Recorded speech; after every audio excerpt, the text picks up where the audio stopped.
Hey everyone, welcome to Walking and Talking, the show where I walk and talk. I feel somewhat subdued today, but I'm guessing that's going to change during the course of this video. Maybe I wonder if it'll be difficult to maintain my enthusiasm for this process as I go along and repeat it over and over again. But to be honest, I'm not sure if enthusiasm is exactly what I've had to begin with. That is, I'm not sure if I really began with enthusiasm.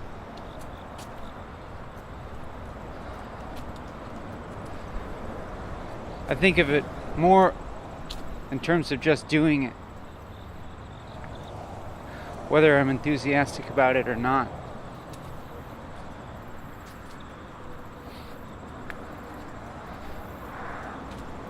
And so, in that sense, I'm successful as long as I'm continuing to do it.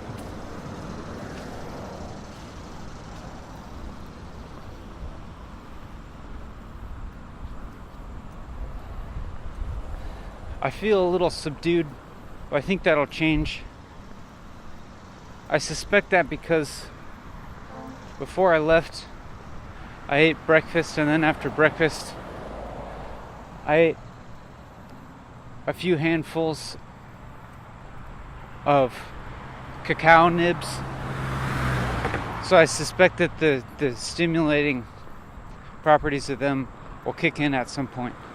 Hey, what's this? A little piece of a mushroom.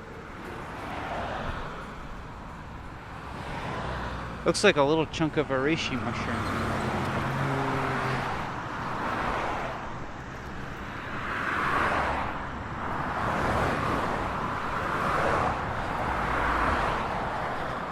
I'm not talking very fast at this point, but I'm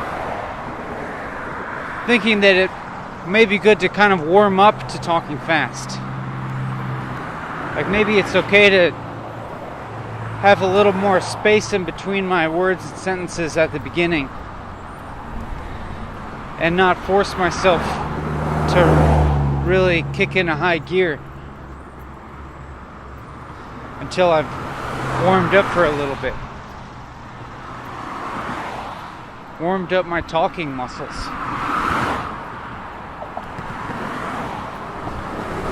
I started to have a few doubts about whether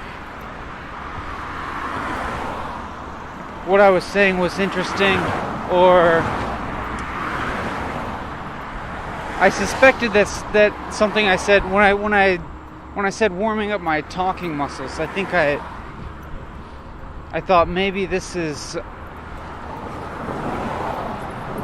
a worthless thing to say, like just kind of not a good idea. And then when I started describing my self-criticism of that, I started to feel critical of doing that thing again because I know that I've done that so much already.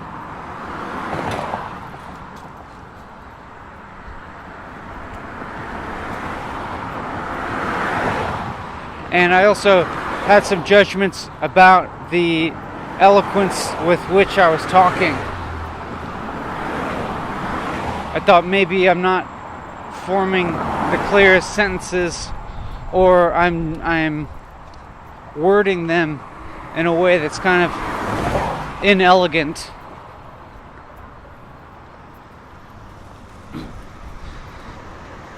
But since I'm just starting out today, I'm giving myself some leeway.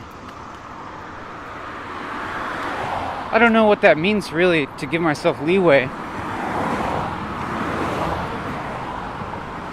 I mean, I had some self-critical thoughts already, but that's not necessarily any kind of problem unless those self-critical thoughts kind of lead me into a negative spiral where I become very agitated.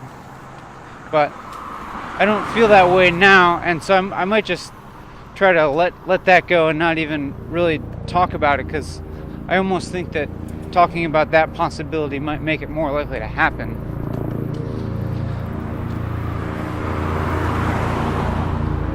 It feels pretty hot today.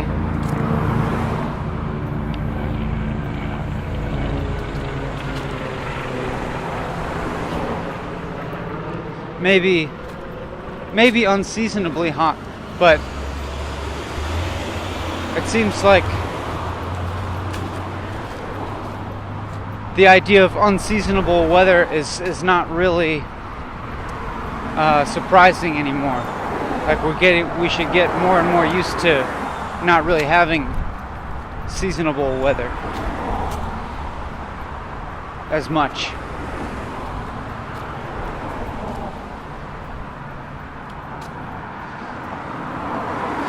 When I said that, I observed creeping into my thought perhaps a somewhat indirect reference to climate change, and I noticed that there's a very a pretty ingrained judgment towards climate change that comes out in regular conversations with people about the weather. Now it's normal for me in conversations about the weather with people for there to be an implicit acknowledgement or something of climate change, and implicit in that, I think, is a critique of industrial civilization, or at least perhaps a critique of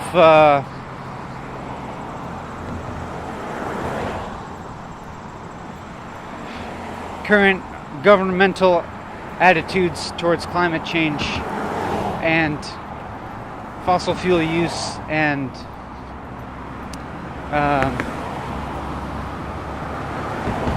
carbon trades and things like that.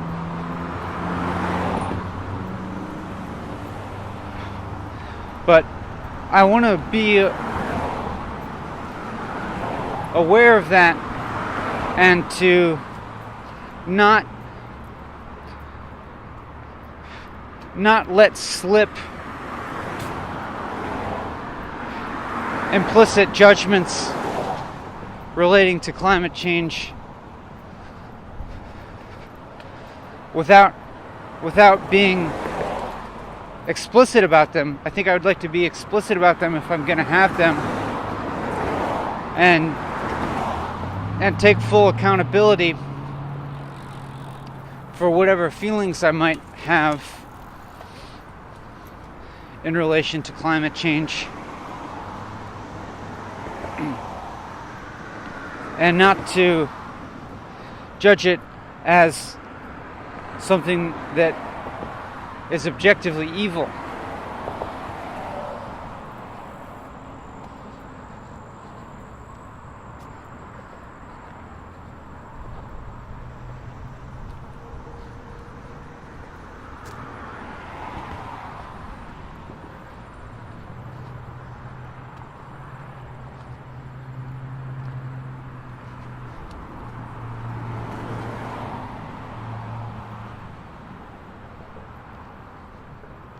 I think the general concern around climate change is that it's very likely already contributing to suffering of humans and other beings, and that it's a result of human activity, and it's likely to lead to more suffering and also death of humans and other beings, and extinction of species and so forth, and perhaps leading to an environment on the earth that's just much less hospitable to life.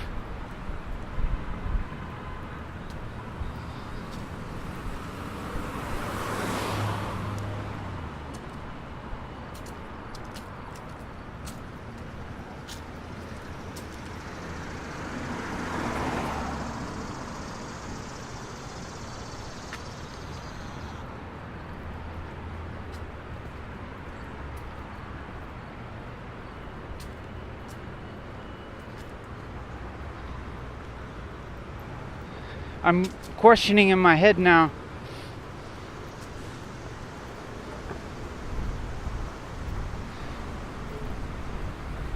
in recent years,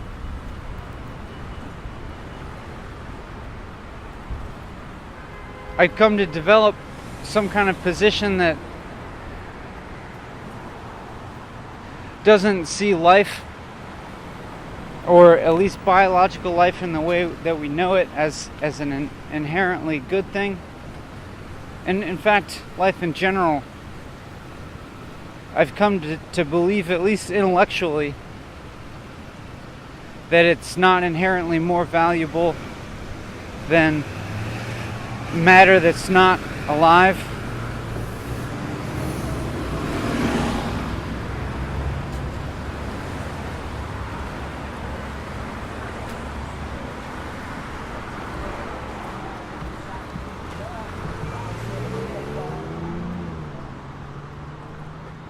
I can't tell if I'm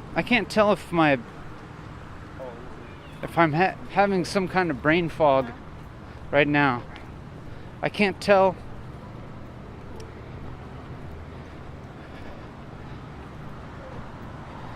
if I'm tired more than usual. I'm certainly talking slower than I often do in these videos.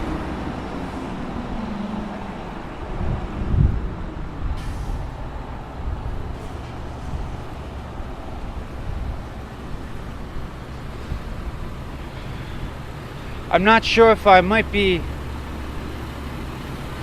in a somewhat state of disequilibrium myself, physically and mentally and emotionally. I'm not sure.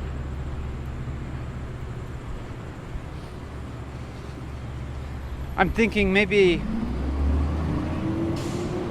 whether my present state now is abnormal or not, I should probably just accept it and deal with it, because it's the only state that I can be in right now.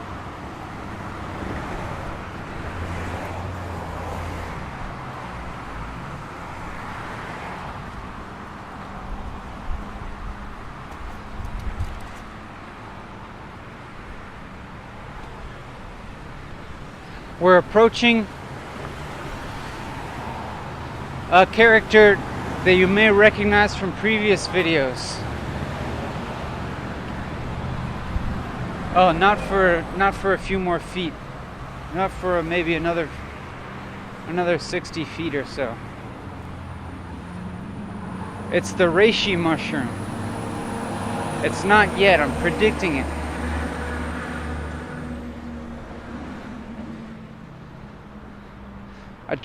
I feel a little bit of tension, a little bit of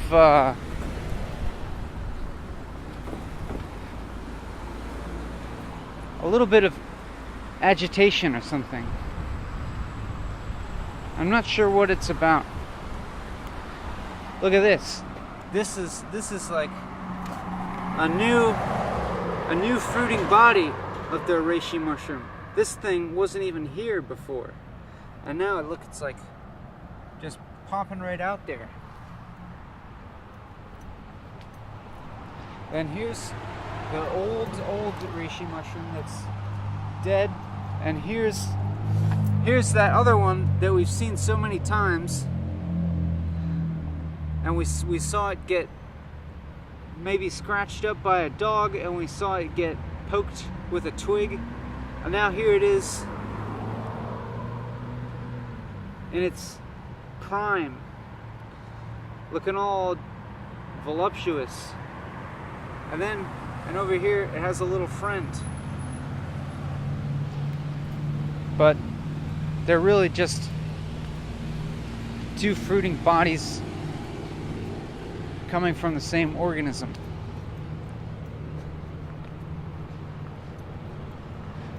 They're connected inside the tree.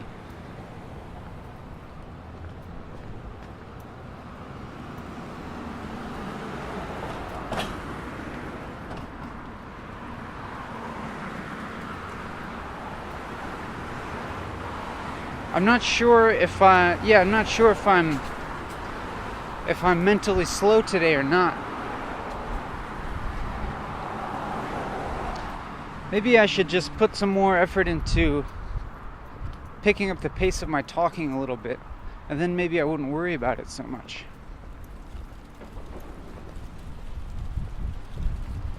Even though I'm on the same route that I've been taking, this walking and talking episode already feels a lot different than many of the other ones.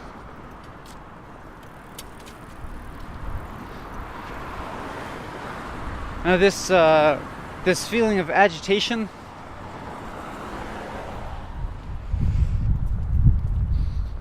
I'm not sure if it's something that is real and is independent of me thinking and talking about it,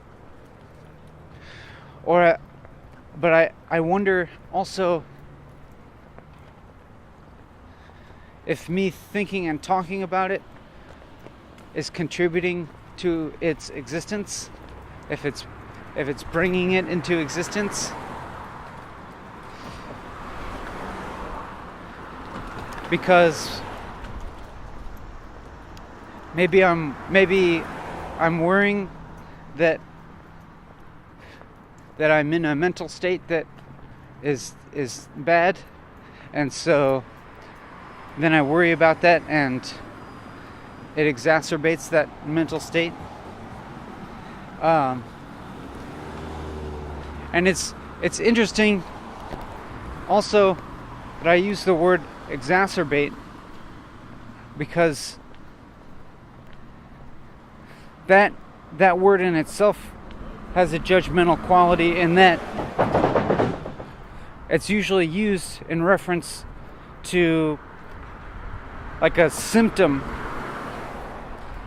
of a disease that's undesirable, that's causing some kind of suffering.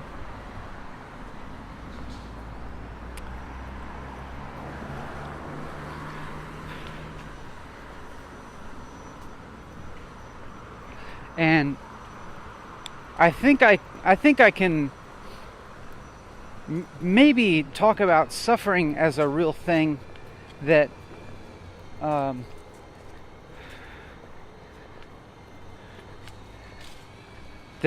real experience. But as I've been saying that, I'm feeling a little bit less sure. A little less sure that suffering exists as a real thing that's independent from just existing itself. And I don't mean to say that in the negative sense that where I'm saying all of existence is just suffering.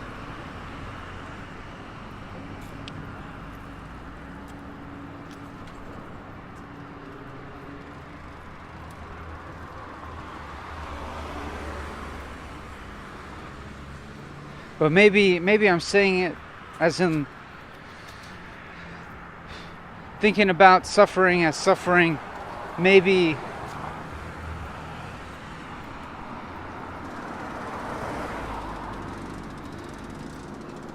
that unnecessarily isolates it and cuts it off from living.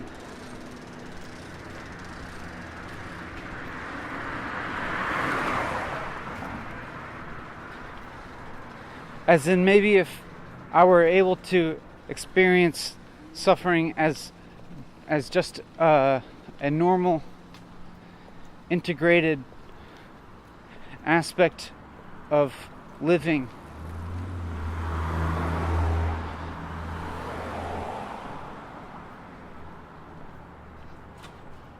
I guess if I were doing that, then I wouldn't really be thinking about suffering. Maybe I wouldn't be judging experiences negatively. Maybe I wouldn't be suffering.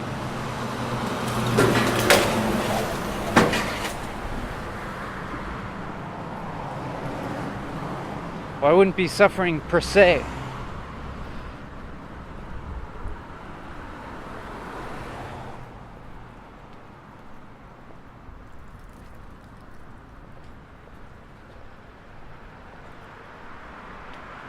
I feel now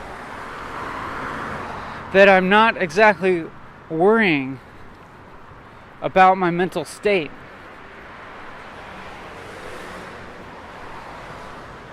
I don't feel blithe in spirit, or I wouldn't describe myself as feeling particularly happy or positive at the moment. And I wouldn't describe myself as suffering or being uneasy at the moment either.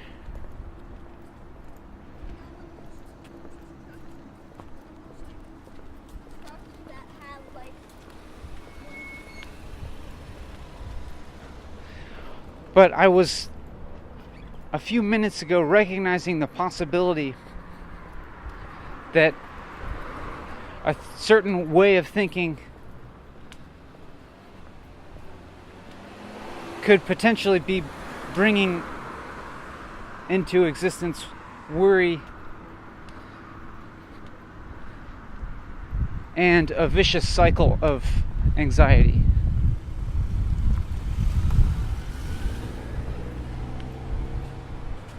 And at the moment, I don't think that way of thinking is occurring.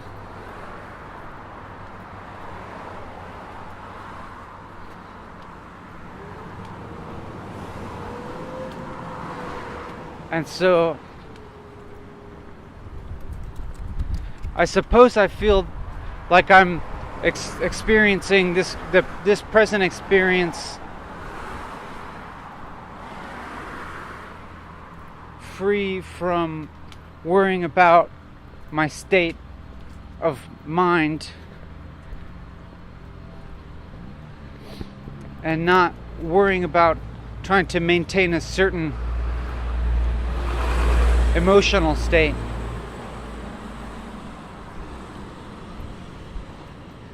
And I suppose I don't feel worried about trying to maintain a certain rate of talking. I don't feel too worried about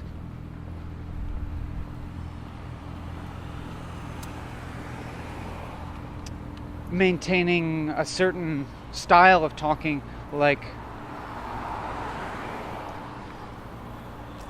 saying intelligent sounding things, for instance, or creating longer, more elaborate sentences. I suppose my sentences have been pretty short and simple and not used. I've not been using a lot of like rare vocabulary words.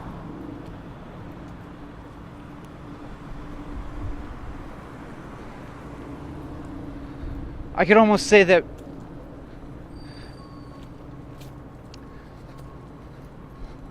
to me it almost seems like my talking right now is pretty unremarkable, or maybe I'm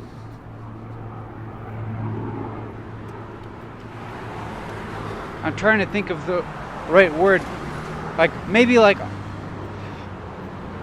understated, but that's not the right word because that kind of implies that that it's like modest, or that there's something more to be garnered. Oh hey, this is the spot on the wall where I would keep passing this old empty speaker box, and I would move the speaker box around and balance it on this rock in hopes that somebody else might move it also. But now it's just gone. The speaker box is gone. So I'm wondering if I'm just gonna grab this chunk of wood and put it on top of this rock like that. It's not very apparent as a thing. Maybe this blue water bottle. I'm just trying to like arrange some objects in a way that it is apparent that a human arranged them that way.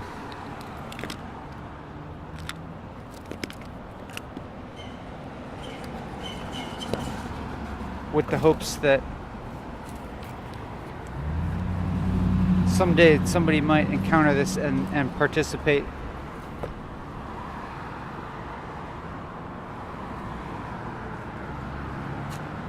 I mean, that doesn't look that intentional because it looks like somebody just kind of left their water bottle there. I want it to look a little, I guess I could say more sculptural or something, and that it should like make less sense.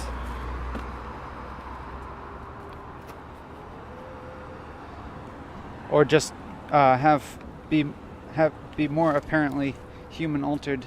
Like that looks kind of weird, so I'll leave it like that and see if anybody messes with it.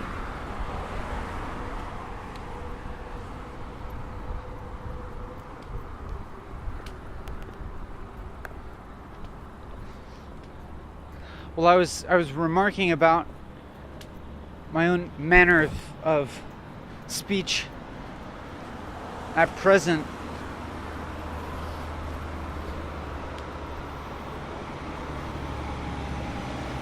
and saying that it almost seems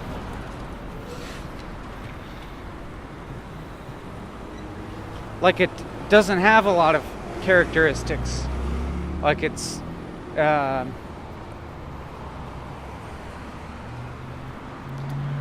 that seems odd to me to say that now, because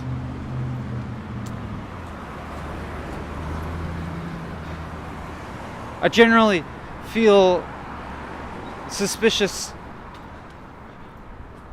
of myself if I start to think of something that I'm doing as being neutral or a blank slate or something.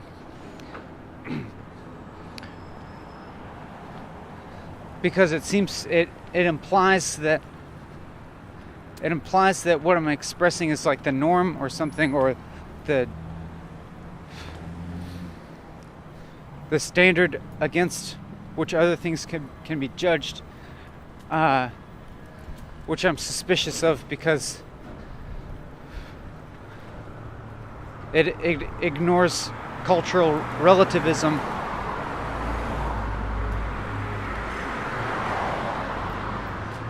and it doesn't acknowledge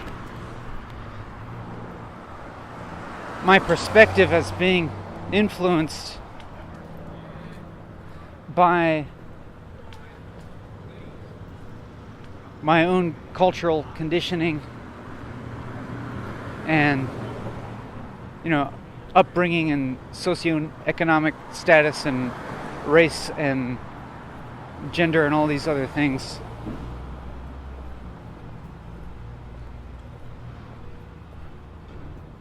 But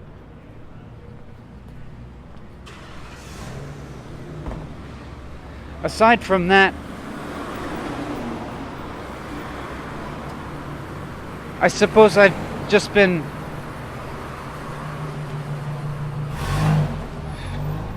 thinking about the way I'm talking, but now it seems the opposite of what I was saying, because just now I said a sentence that had did have some larger words and ones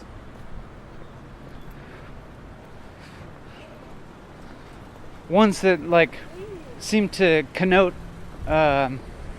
so do you hear that? I just said the word connote. So all these things seem to like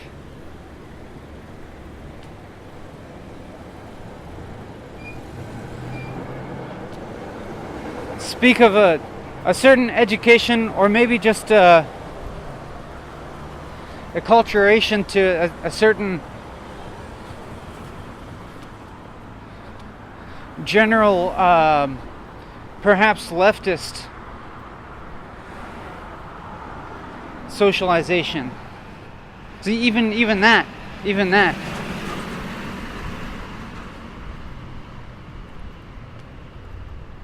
Whereas before, my sentences were a lot shorter, and it had shorter words.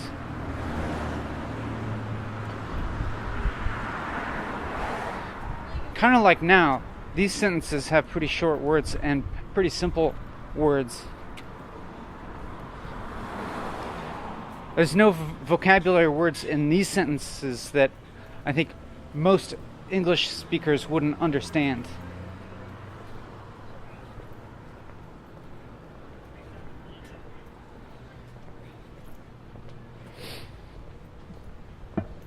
I feel a little bit more alert right now than I did when I started. And perhaps it's the cacao nibs, entering my bloodstream and imparting their stimulant effects. Let's hope that they're of a slow releasing nature, so that they'll persist over the duration of this walking and talking video, so that we'll both be able to enjoy the stimulating effects, the extra alertness and focus, and not have to experience the crash afterwards. I'll have to experience the crash afterwards no matter what, but maybe it'll happen after the video's over.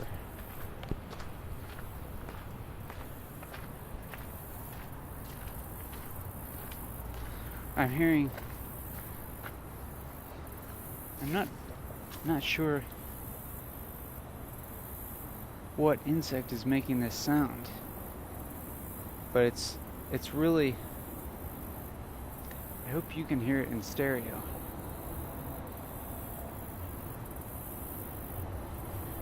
Because it's really calming to me.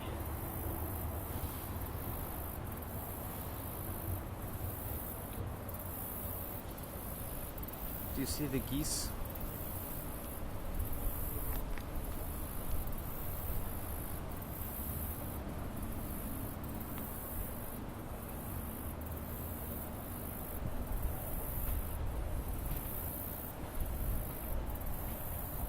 The sound is really engaging to me. I feel like I could stand there and listen to it for a long time. There it is again. I'm not sure if it's a cricket or something else.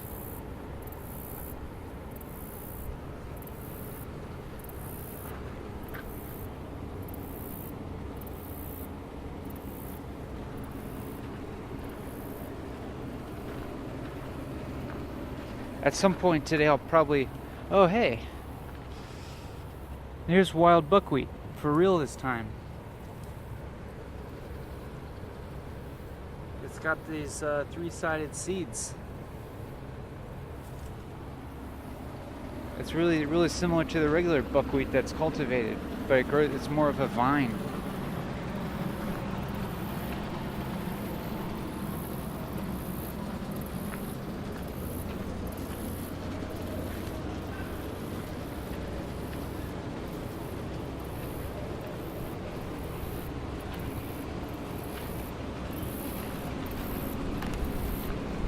Maybe there's just going to be longer, unapologetic silences in this video. By silences, I just mean gaps where there are not words.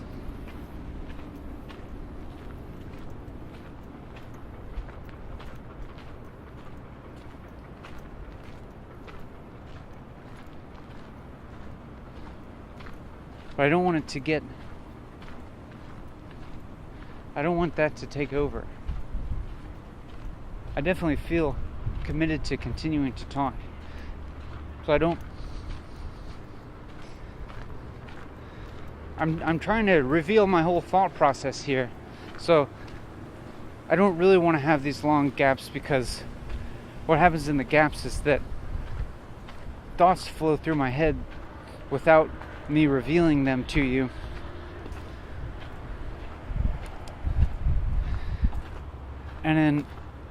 And when that happens, I don't feel like I'm connecting to you as much. I mean, I would like for to allow for some silences if I'm actually not having any thoughts during those silences, and so they would be a true expression of my thoughts. This turtle.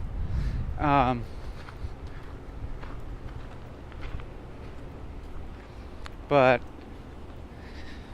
yeah, I don't want to be thinking for a long time about what to say. I don't want to be thinking verbally in my head without verbalizing it. I like this thing where I just keep verbalizing at nearly the rate that I'm thinking the words. And I'm trying to rein it in a little bit right now and focus a little bit more on just observing myself talk. And it helps me to kind of to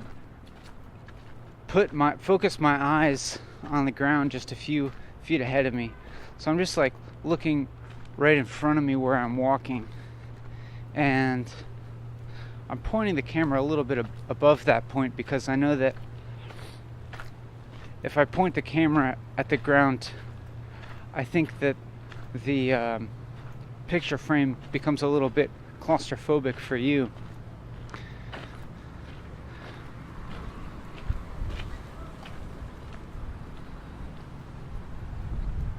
I'm wondering, yeah, there was that other gap, and I had this question of, is this bad? Am I letting this slide? Am I not contributing enough content to this video?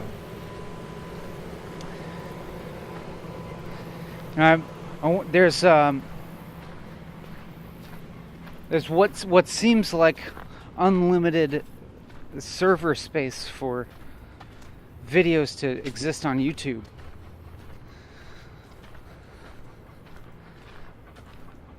Which is amazing. but there's not unlimited time in our individual lives.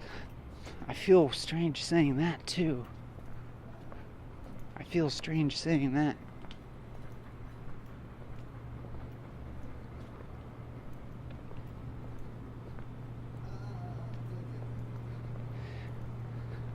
Because I hate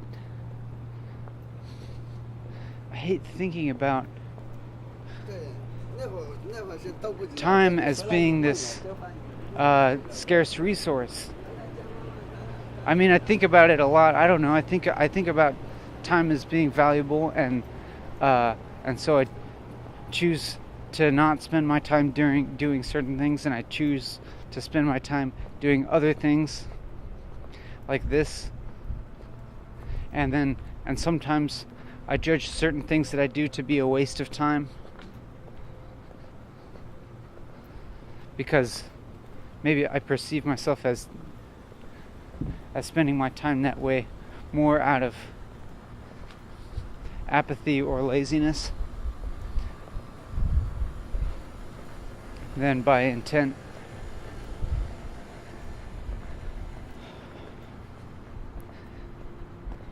I felt a tinge of anxiety come over me just now. A strong tinge of worry about the quality of my talking, and about it being not focused enough, about it going off on all these tangents, and just jumping around from thought to thought too much without fully delving into any one, without having enough continuity. So I'm trying again now to direct my focus on my talking without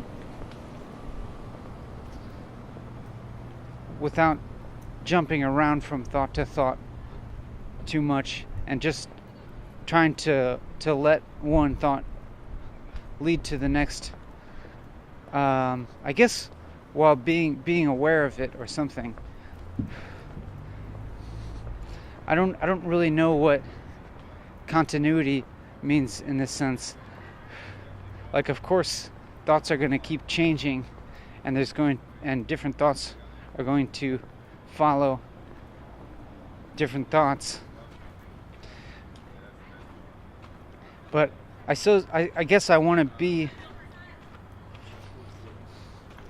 more directly involved in both witnessing and expressing my thought process, as opposed to I don't know, my mind jumping from thought to thought without me being aware of it. I don't know, but then I just noticed that thought anyways. So now I'm not exactly sure what I mean. But I think that maybe for the past at least a minute, maybe a minute and a half or 2 minutes or something, it seems like my awareness of my thought process has been more continuous than it has been in previous minutes.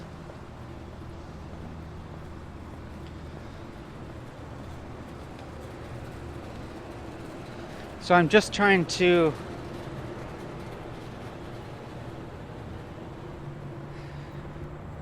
feel some continuity. I feel attracted towards feeling continuity. And maybe I feel some kind of anxiety around the process of jumping around sporadically. Perhaps because I fear that I'm not delving into certain thoughts as much as I could, or that I forget about thoughts before completing them, and then maybe I feel like I wasted time on that thought because I didn't complete it or something. And so trying to have focus here means that I'm trying to let the thought develop somewhat naturally into the next thought, so that there's a certain continuity or something like that. I'm not sure exactly like why I feel drawn towards that, why I feel a desire towards that. And I'm actually not sure now if there even really is some kind of qualitative difference between intentionally focusing on my thoughts as opposed to just letting my thoughts run amok. I'm not really sure what the difference is now.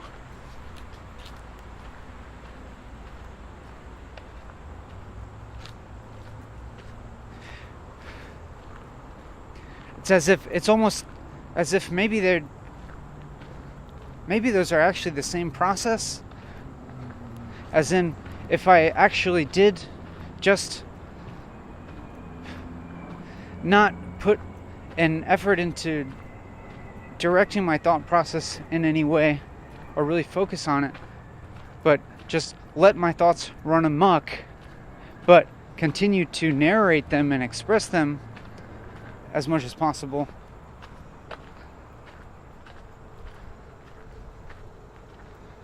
if that would be any different from what I'm doing now. So I mean, like, what if I tried now an experiment where I say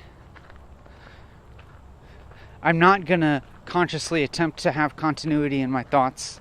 I'm just gonna let my mind do whatever it wants to, and I'll just narrate it. Let's go ahead and just try that. So starting now, I'm not trying to control my mind in any way other than the process of narrating every thought that I have. So I don't actually feel qualitatively different than before I said that. I still feel like I'm just observing my thoughts and not just observing them, but saying them.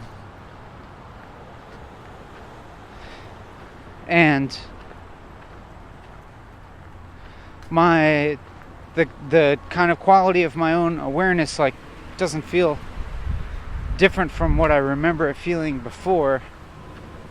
Actually, maybe I'm noticing now the quality of my awareness feeling more focused and more present, so to speak.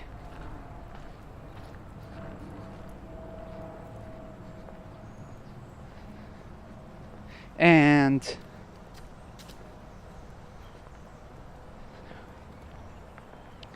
a little bit leaning more towards the experience of observing myself and observing my body and hearing myself speak as if at some kind of remove.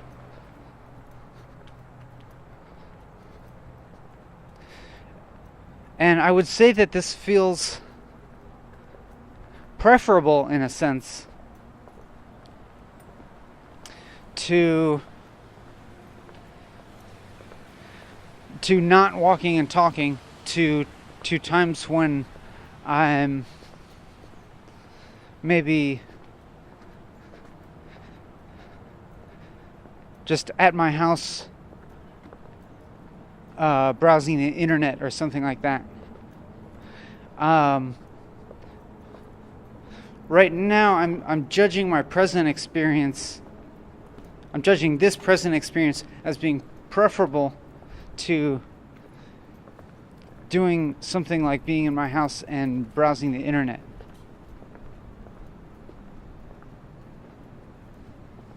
But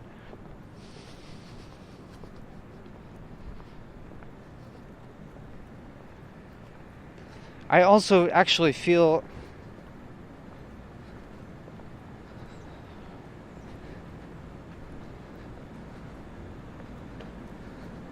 I'm trying to discern how authentic I feel about saying that this experience is preferable to another experience.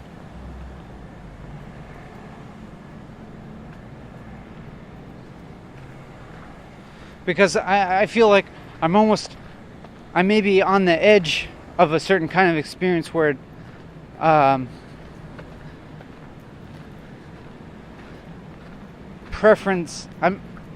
maybe preference doesn't exactly exist or something, but when I say that, I feel a little bit skeptical of that because, probably certain things could happen that I would prefer not to happen, or certain things. It's hard to say. It's hard to say really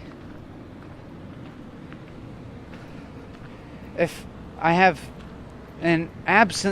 in the absence of preference, or if I just happen to be in a circumstance where nothing's going wrong,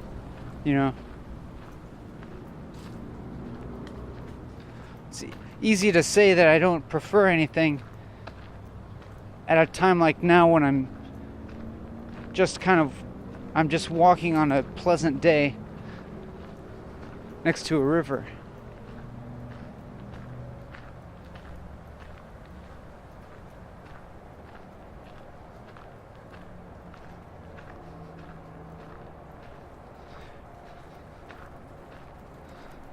There's some experiences that I can imagine being preferable to this.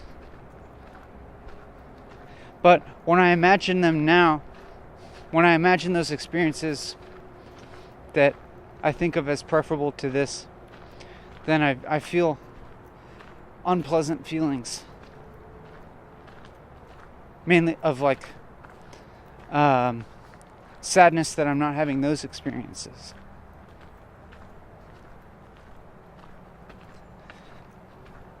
So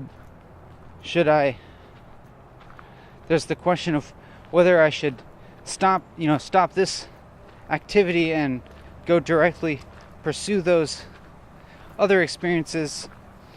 But when I consider the practicalities of that, then it actually becomes undesirable.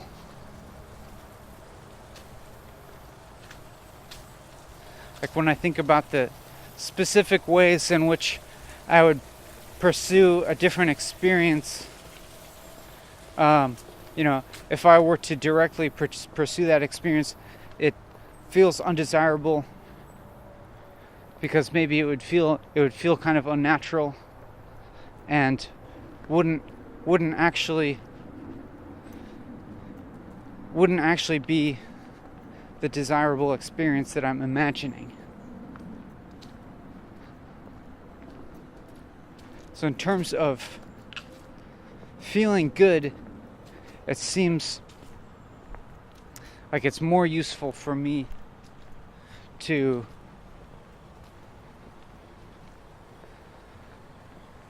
stop imagining other experiences. I feel so aware of how I've been influenced. Do you like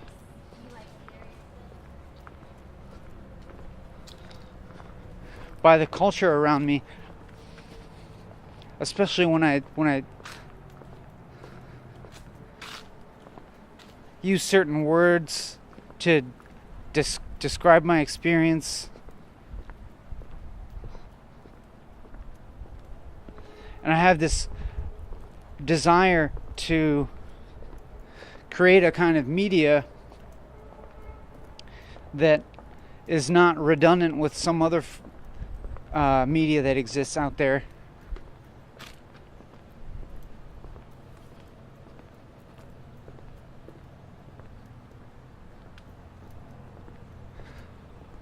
And so there is some tendency in me to, or some conscious motivation to avoid using language and ideas that I think are already prevalent in our culture.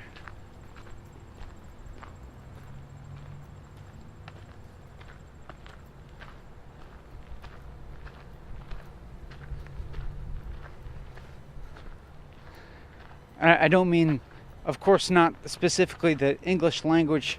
Of course, the English language is very prevalent, and of course I'm using that as a tool of expression, but I suppose that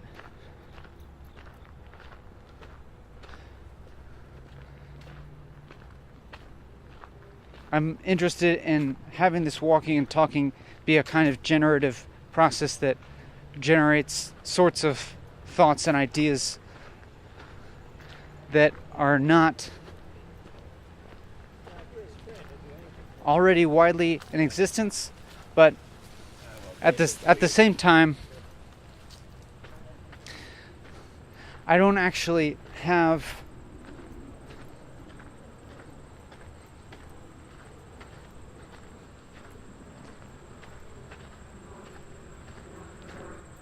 I don't actually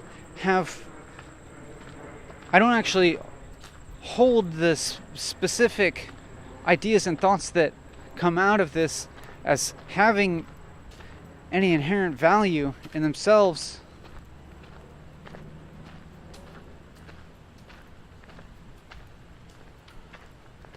I recognize that certain thoughts and ideas could transfer from this video to your mind and could possibly influence you in one way or another. But I don't specifically have a standpoint or an ideology that I'm aware of that I strongly desire to impart onto other people. But as I say that, I'm realizing that there are maybe alternative ways to look at what I just said. That is, this could also be. I'm sure that there is a way to interpret what I'm doing, and I could probably interpret it myself as extolling a certain ideology or standpoint or way of thinking or way of being or something like that.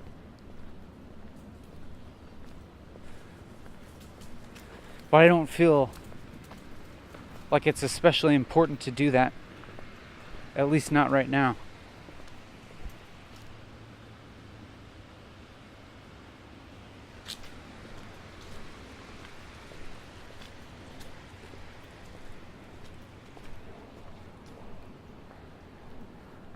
I don't feel unpleasant right now. I'm suspecting that the cacao nibs are giving me some sort of stimulant effect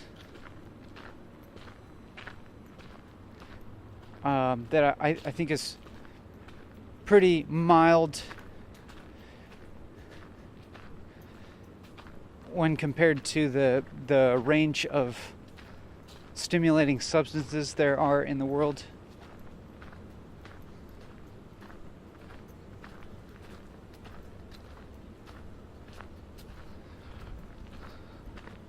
If you were to try and attribute an author to these words that you're hearing, you could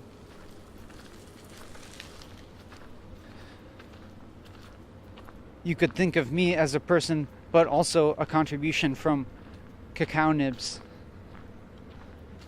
But to go, if you're going to do that process, then you would have to attribute all the food that I've ever eaten in my life and every other person that I've interacted with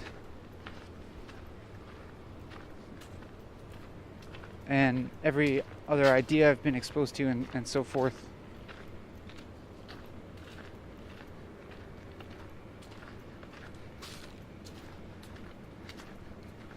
But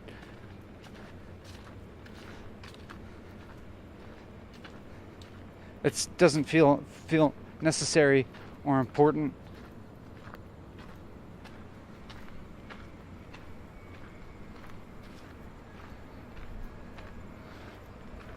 I'm gonna redirect my gaze back to the ground a few feet ahead of me, because my gaze has wandered a little bit, and maybe it lets me get a little bit distracted from my thought process.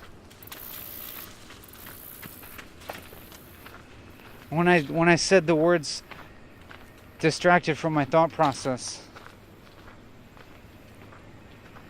it conjured up a self-image of myself as being a what do I want to say? Like an intellectual laborer, or like a member of the creative class, which in my mind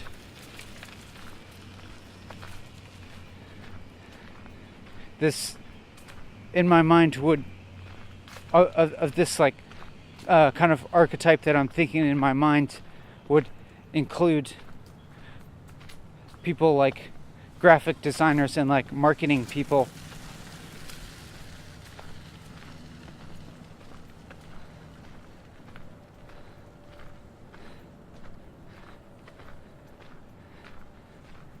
And then when I said distract me from my thought process, I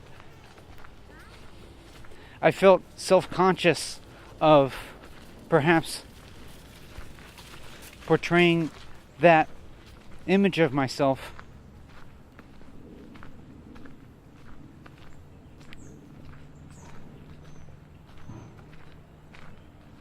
maybe I judged myself as having some sort of pretense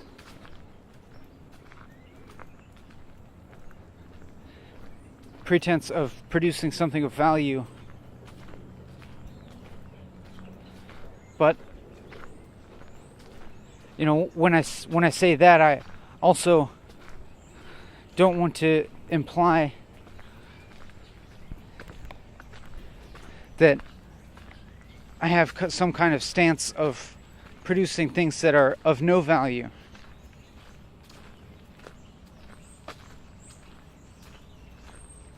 It's not just one or the other.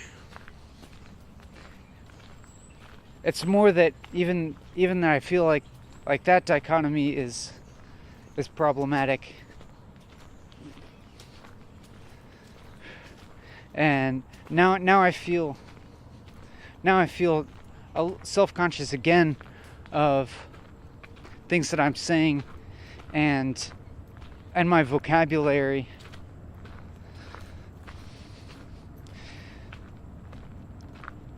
And it's that I feel self-conscious of this possibility that I may be just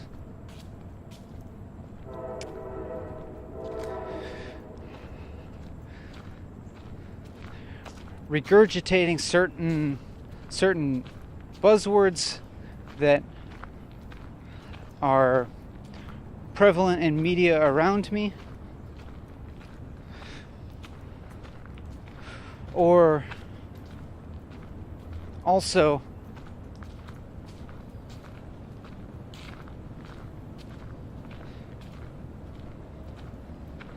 that I may be attempting to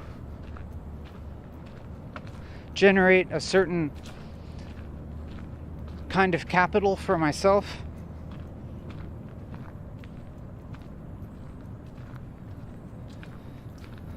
by talking in a certain way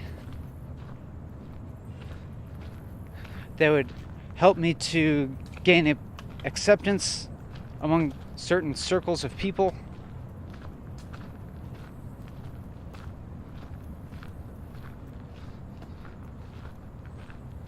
And so I'm asking myself, I'm feeling these self-critical thoughts, and so I'm just trying to ask myself that if these are things that I don't want to engage in, like, what is it that I do actually value, and what is it that I am trying to do by talking here?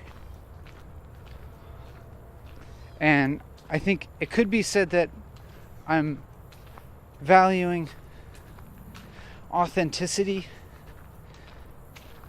and that I'm trying to be as authentic as possible.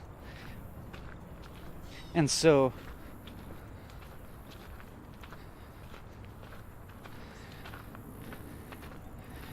but I'm not totally sure if any true authenticity exists, because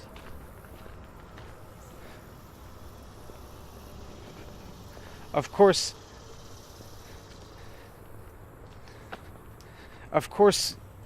my mind has been shaped by other people and thoughts around me.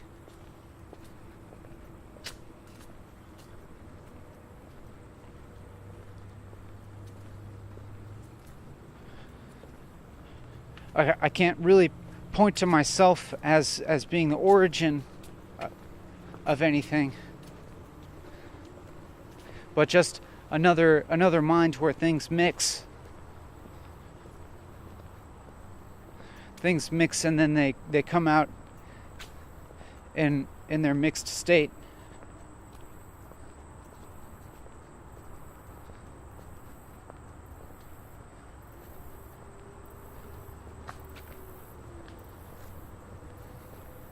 But I suppose there's not really any reason to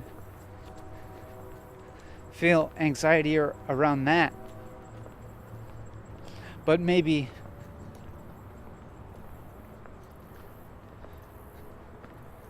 things that seem more original are really things that are very mixed and have had time, these thoughts that have entered me from other sources have had time to mix and ferment and develop into something that seems different from thoughts that are already in circulation.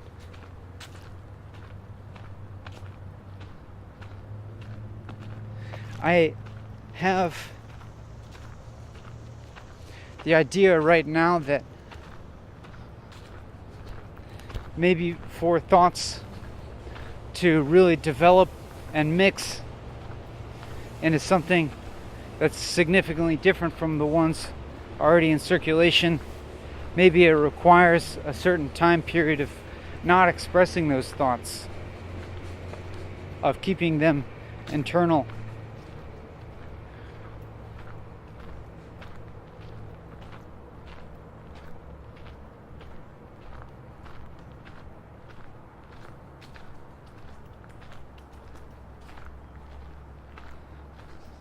But maybe also there needs to be some time to stop absorbing so many thoughts from the outside.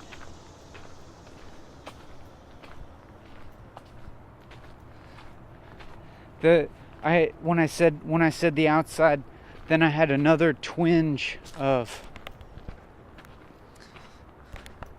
aversion to what I was saying. I think that relates to my wanting to get rid of this distinction between inside and outside. But it could be that in certain trains of thought, maybe certain things have to let slide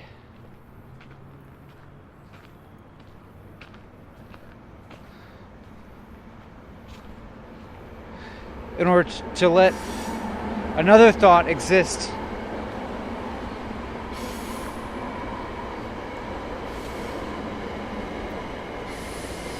That is, maybe I have to be a little bit unfaithful to this idea that the interior and exterior is a false dichotomy, in order to allow for this train of thought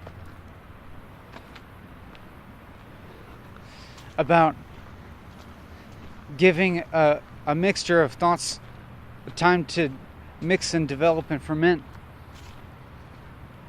interior to oneself.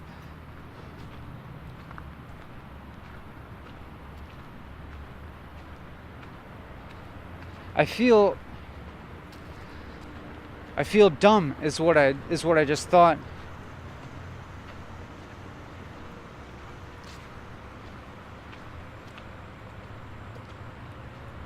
And I'm trying, another thought I just had is the things that I'm saying sound dumb to me or feel dumb to me, and so I'm trying to further interpret what exactly that thought means, what that means to think that it seems dumb. It's just a thought that I had. It's just a result of this process of walking and talking. And I feel sometimes this conflict between the idea of determinism, where my whole being, my whole mind and everything is only a result of everything else in the world that I've interacted with, that I'm just determined by my surroundings. I'm just one little manifestation of physical processes playing themselves out. And this idea that if you could accurately know all the position of all the matter, in myself or something, and in the world, then you could even predict how exactly everything will play out. You could predict the future down to the smallest detail. I feel a conflict between that and then my own agency, but the idea that I have control over my future, or that I am a self that can make decisions and has free will and stuff. And again, I'm having this thought that I feel dumb saying these things, because I know that this is a pretty old and maybe well-worn philosophical question.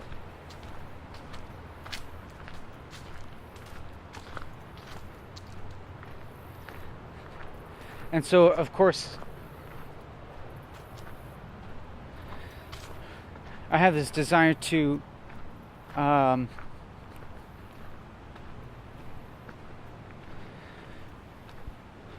not go down lines of thought that have already been well trodden.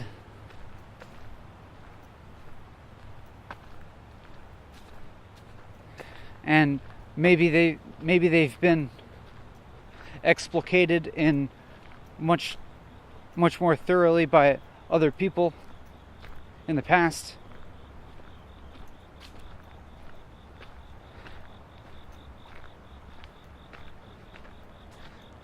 So I have this desire to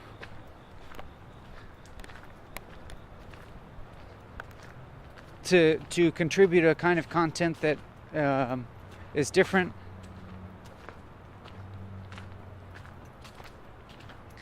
As I was saying these things, I started to ask myself how I feel, if I feel okay or not.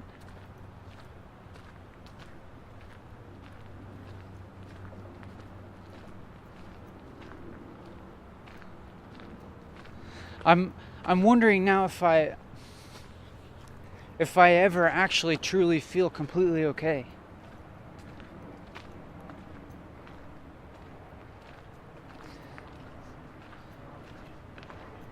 Or I wonder if the times when I feel okay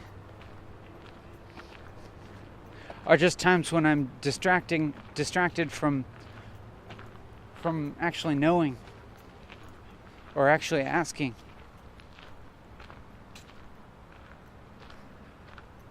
It's funny, I guess if I am in a state of asking whether I feel okay, I suppose that's a state of inquiry. That the state of inquiry, I suppose, implies a certain disequilibrium or, motion forward, searching.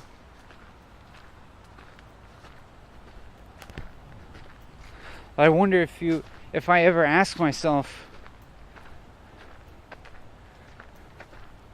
if I feel okay right now. Do I actually feel okay in a state when I'm asking that? I guess it means I'm in a state of asking.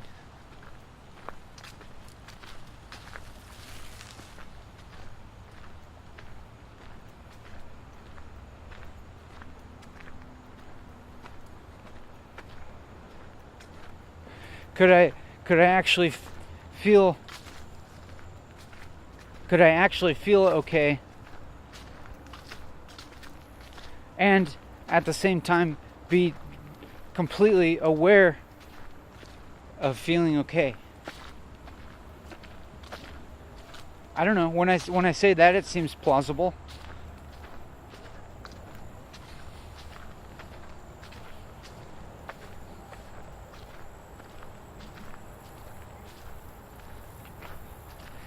But I'm thinking back now. I'm trying to remember times when I felt the most like profound states of well-being or just good, or being like completely content with right now.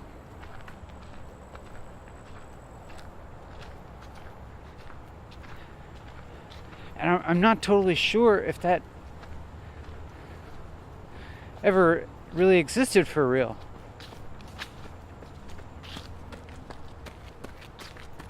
It seemed like all the time, even if I did feel pleasurable or happy feelings,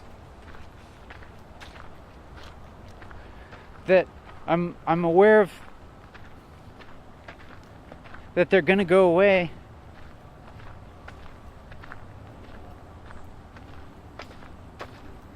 And so there's always like some kind of discomfort about that.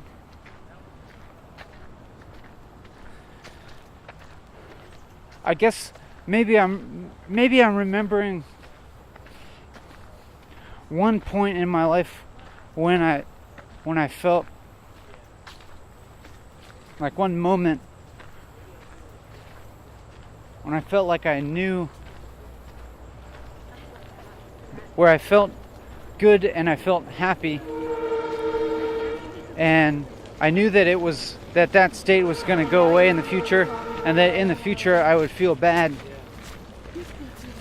I continue to feel happy and okay about even knowing that.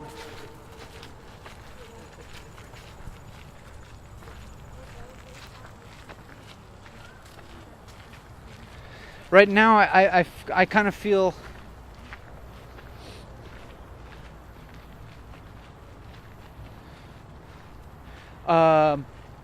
this very, I wanna say it's strange, but then when I say it's strange, it also feels completely familiar. This feeling of recognition right now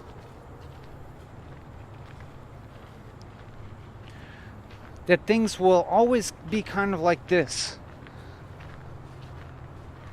That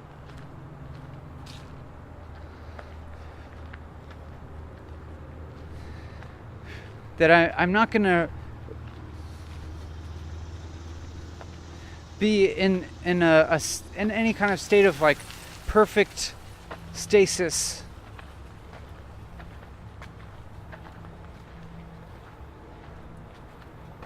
Things will never be perfectly good. Or I will never be completely content.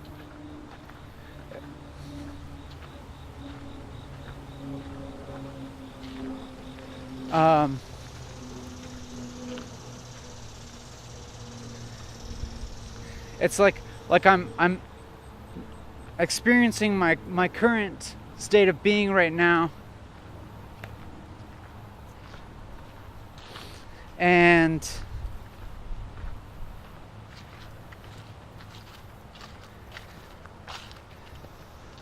I feel neither like especially good or bad or anything. I don't feel any strong emotions at the moment, but I do feel pretty alert and aware, and I can feel all of my body and stuff, and I can see all this environment around me. And so there's nothing exactly going wrong right now. Like there's not really like,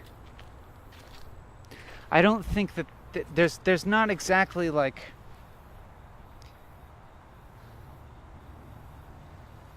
any external circumstances that's like super like grating at me or causing any distress at this like particular moment.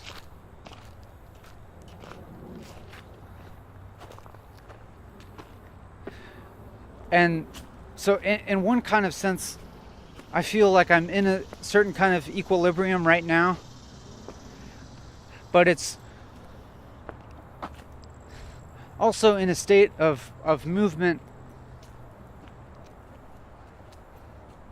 Like it's not a real stasis or like stillness. It's like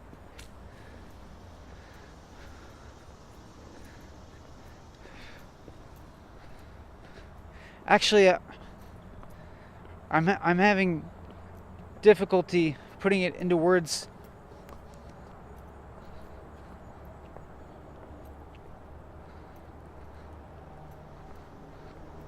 Like, I guess I'm experiencing time pass. What am I trying to say?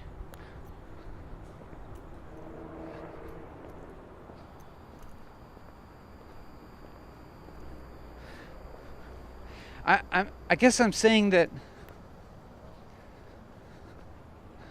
I have this recognition that my state will always be like this, and that it's a state of movement and change. But in that sense, it's like it's always the same.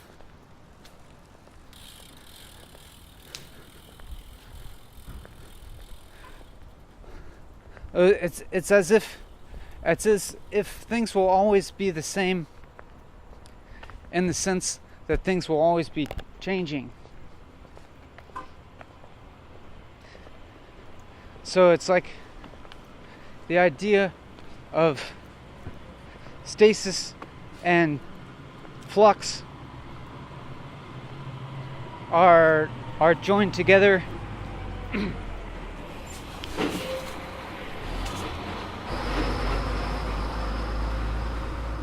as the same thing in a way,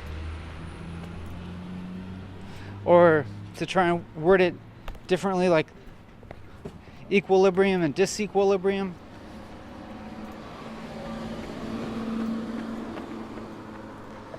Or contentment and discontentment.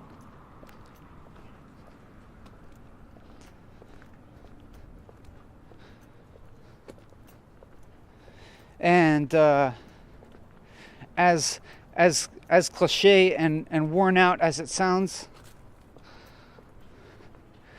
like positive and negative feelings,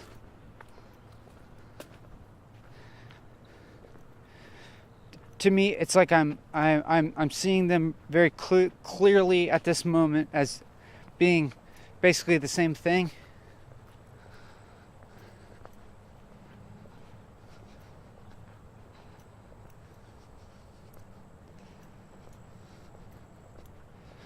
And I can remember, like,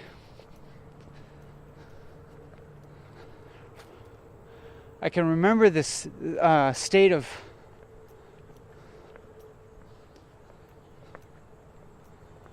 wanting more happiness,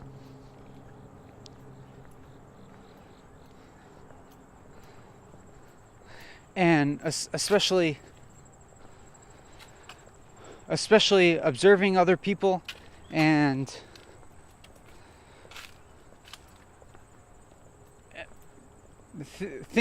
believing that they're happier than me, or sometimes observing other people and believing that they're less happy than me.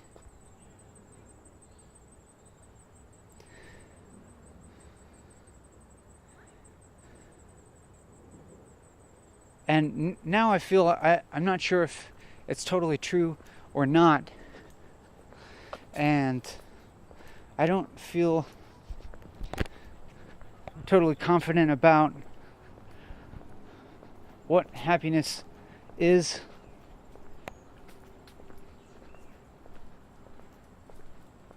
And it seems like anytime I'm thinking about happiness, if I'm thinking about happiness,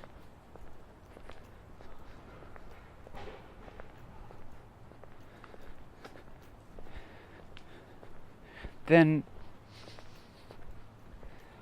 it always has to involve its opposite.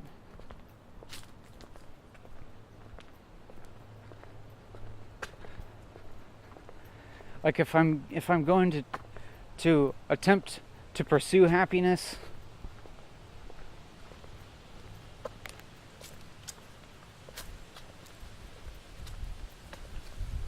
if I'm actually pursuing happiness, it probably means that I have to that idea is associated with unhappiness, and I wonder if it is actually creating unhappiness.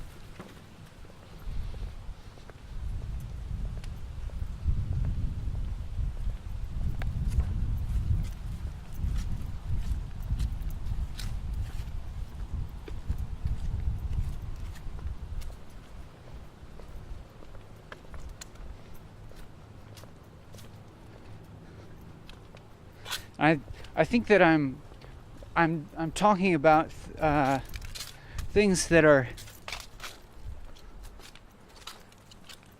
super common and perhaps even trendy in today's Western pop culture.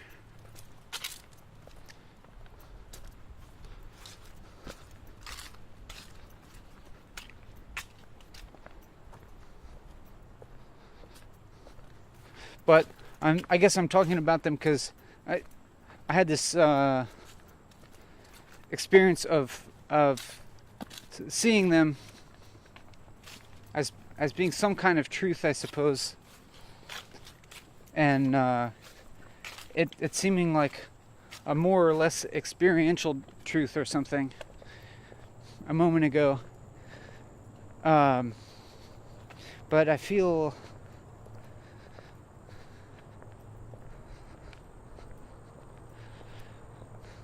my brow is also furrowed right now.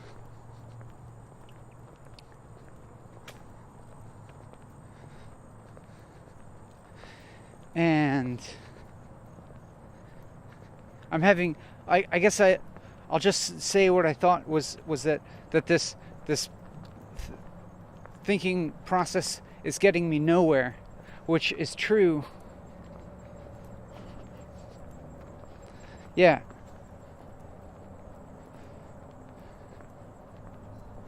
Like it's not going to lead me to any kind of conclusion. It's not going to lead me towards feeling happier, I don't think.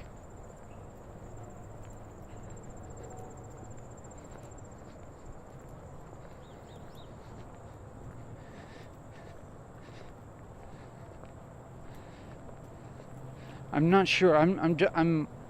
Well, when I said that, I had to reassess what I mean by happy.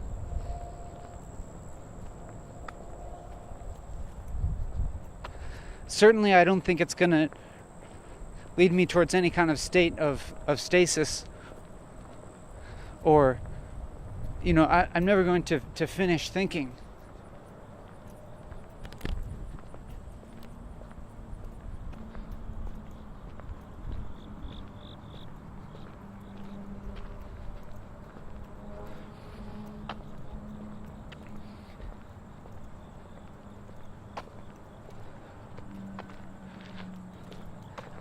Certainly, I guess that I feel different than I would feel if I were not making this video.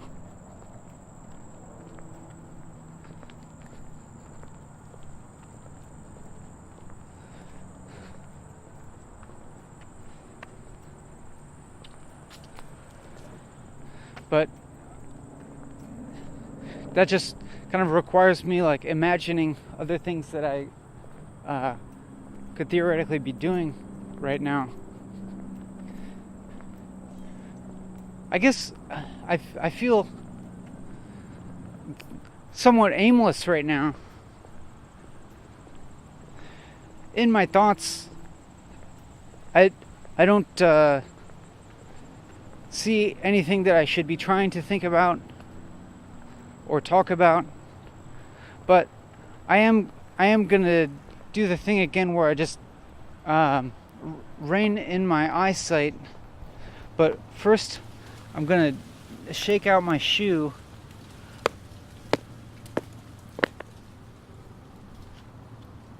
and also my sock, because there seems to be detritus in it.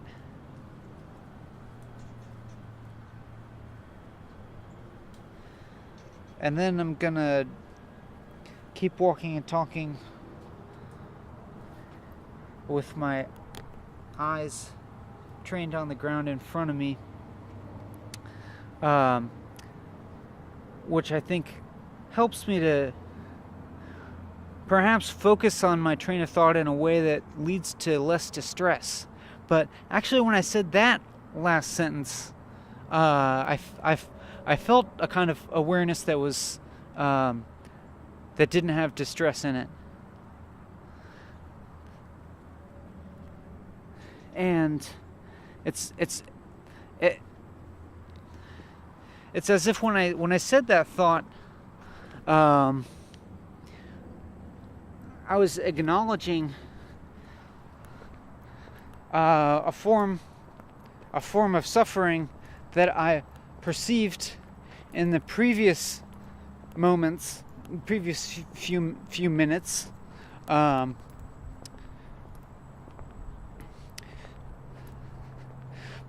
when I said it and I referenced the recent past as having a quality of suffering, it felt as if something resolved when I said that. And I stopped seeing that time as being suffering, and like that idea of suffering disappeared at the same moment as the experience of suffering disappeared. But I felt very aware of what was happening at the present. And just now, after I finished that sentence, after I finished the sentence, my awareness then like returned again to the presence with the realization that I had been talking about the recent past. Like, I was talking about what I said just a few seconds ago, for a few sentences. And then when I finished those few sentences that were about something I said a few seconds ago,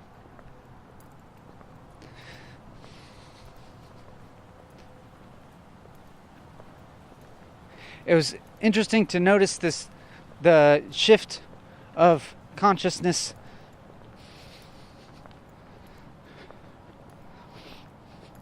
I guess to the present, but it's almost like noticing. It's almost like noticing that I was talking about the past in the present. That my talking about the past was in the present. And it still is. And I'm noticing myself now. Like it's funny. I can't really say that I'm currently talking about the past. I can't say that. I can't say I'm now talking about the past, because that's in reference to the present. I'm actually talking about the present if I say that. But I can only say I was talking about the past.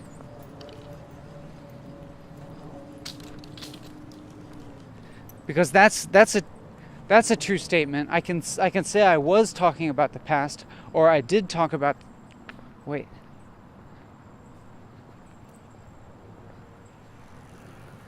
I was talking about the past. That is true. I am talking about the past is not true. I am talking about the present. I can also say I was talking about the present. Wait, is that true? Is that I was talking about the present.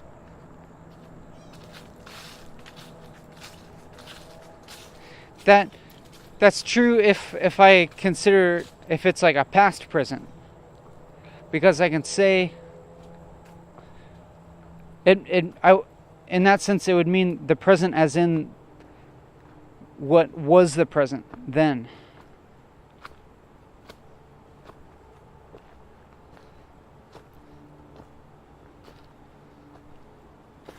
I'm just walking really slow now. I don't really care about walking fast. But maybe walking slow makes me notice physical tiredness. And can I say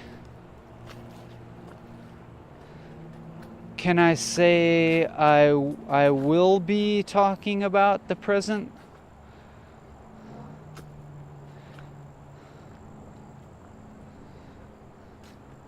Yeah. And it could be either the present that's in that's the future present, or it could be the present, which in the future will be the past.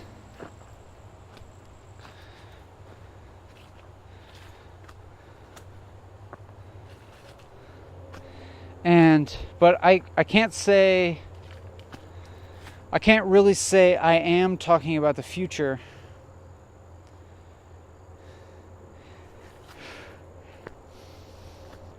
Because when I say I am talking about the future, I'm saying it in the present, and I'm talking about what I am currently talking about, which is in the present.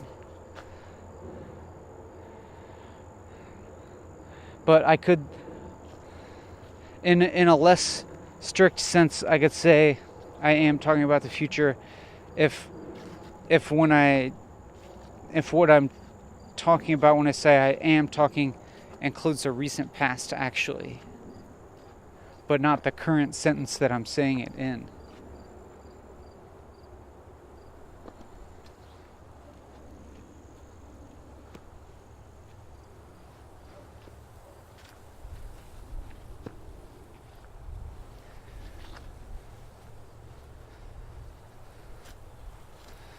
When I'm walking slowly like this,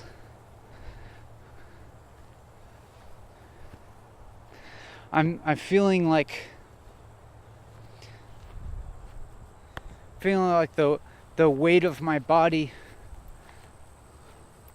I'm walking slow, and it feels like feeling my body as a kind of burden or something.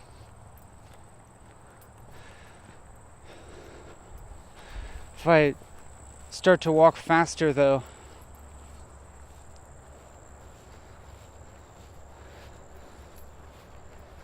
I don't notice that as much. I feel thirsty. I didn't bring water with me because I remembered the last time that I brought a bottle of water in a backpack and how unpleasantly sweaty my back was underneath my backpack. So now I'll just deal with the unpleasant sensation of thirst.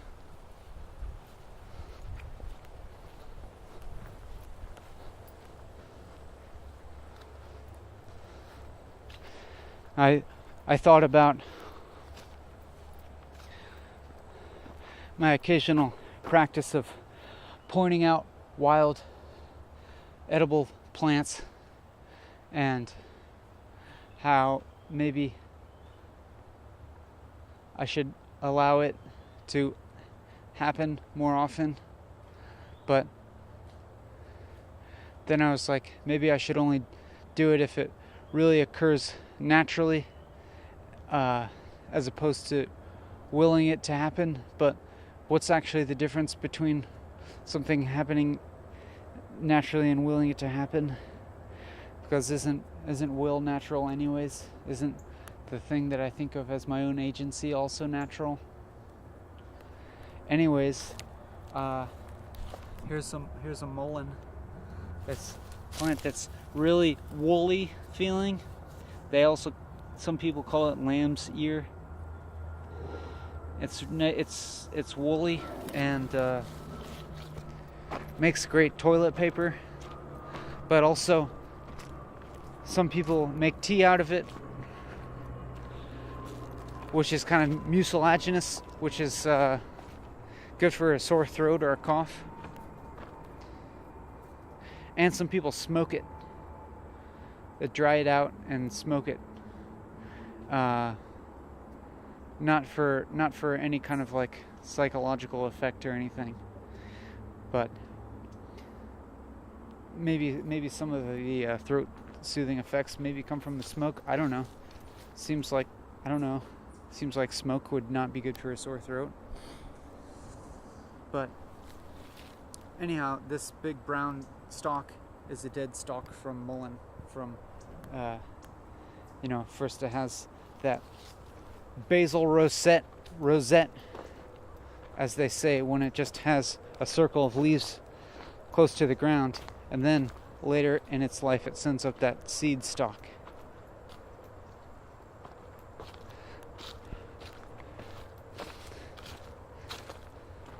But so I included a little bit of information that you can take away from this. Maybe as sort of a break from talking about talking and talking as a generative process. We're just relaying information to you. although the potential effects of relaying information about wild, edible, and medicinal plants to you is somewhat unrelated to the talking as a generative process thing. I feel a little self-conscious of saying those words repeatedly.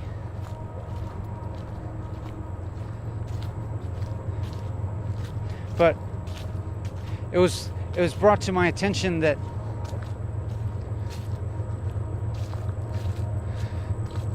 could have desirable effects on people who might encounter this video out of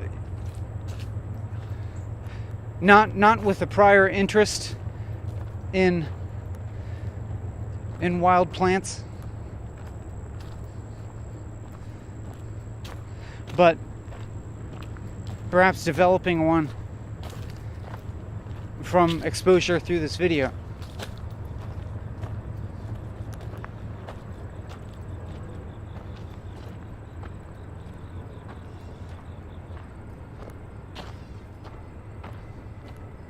And my own interest in wild edible plants seems like it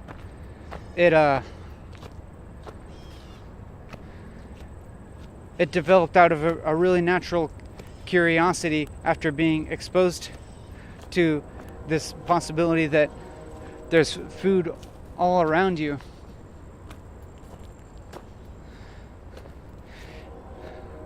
And it didn't feel like something that I had to like put effort into being interested in. I was already interested in it, and I would learn about it and engage in it.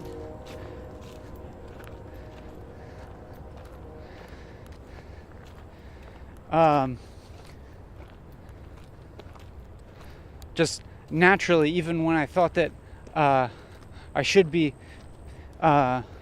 exerting effort into other pursuits.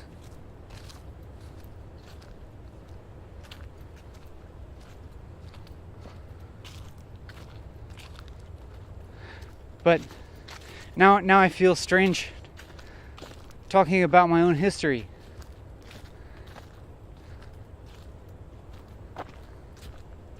I think I'm just gonna continue talking about talking for a while here. And if I feel, and maybe I'll point out some plants and maybe I won't.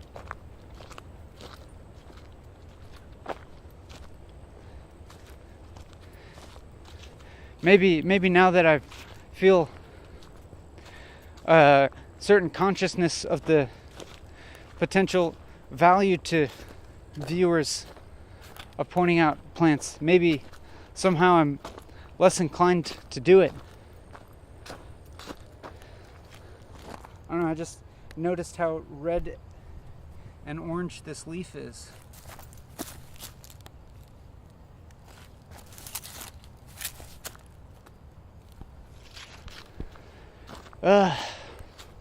That was a little sigh expression of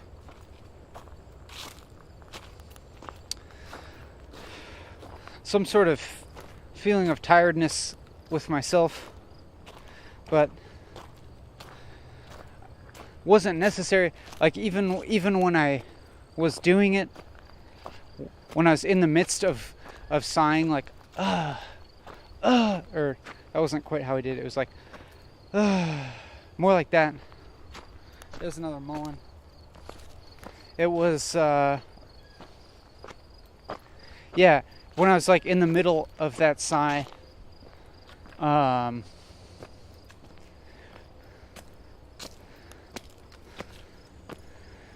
felt like it was unnecessary.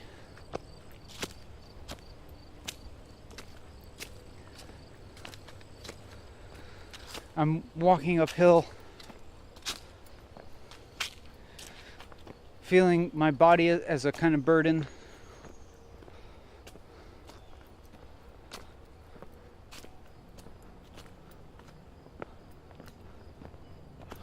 Walking past the barren pawpaw trees again, wishing in vain that there was some fruit on them. And wondering if I just look a little harder this time, maybe I'll see some fruit, but I don't see any.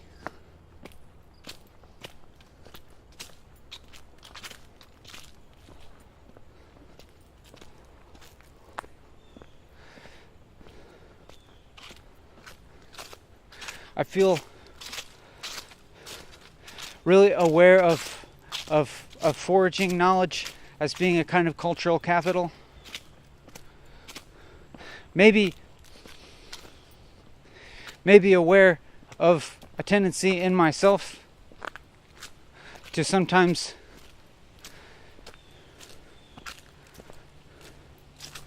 maybe a tendency to use it to impress people, to try and get them to like me more. But feeling weird about talking about it, even when I am talking about it.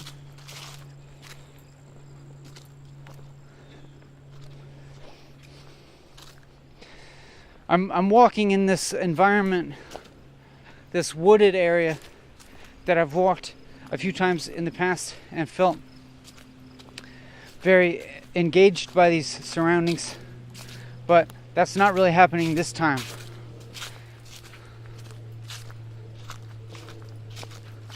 This time I'm still just walking, and I think I'm aware of myself exerting effort into the talking process, and I'm not being swept into engagement with my surroundings. And I don't see that as a good or bad thing.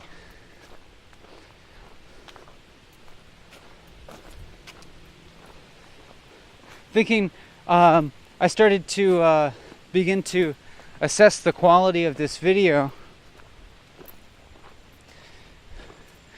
assessing whether it had any unique characteristics from the other videos, or what its unique value is, I didn't really come up with anything. Of course, it's not even halfway over yet, so that's yet to be determined. I remember a few moments that happened earlier in this video that when I remembered them, they struck me as still interesting,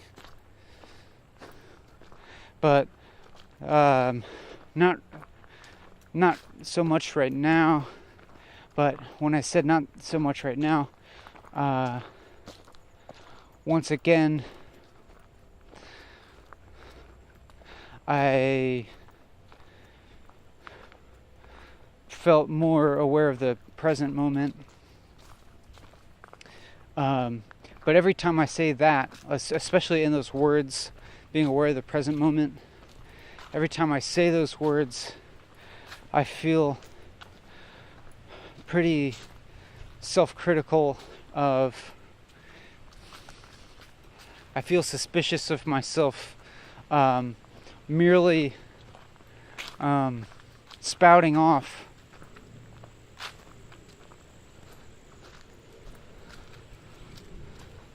something that I've been acculturated to, especially in those words. Those specific words seem like they're circulating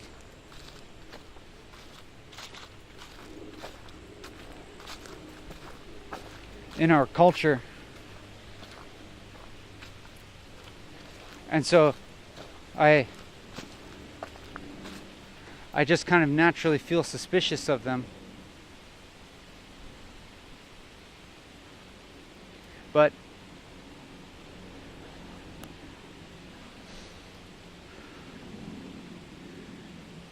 at the moment I'm hearing the wind moving through the leaves, the trees, and I'm watching leaves fall around me. And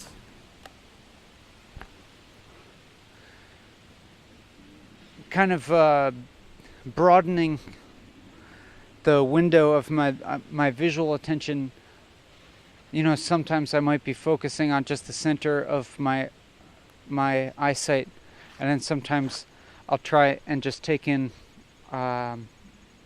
everything that I can see at one time, not just the center of my field of vision.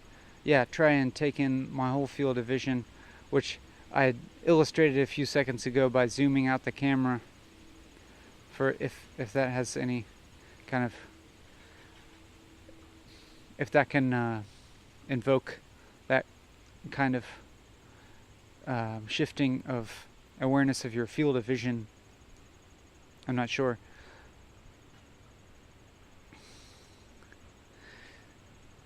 But I notice I'm talking quieter now, and oh, there's a deer. There it goes. I'm not sure if you can see it or not.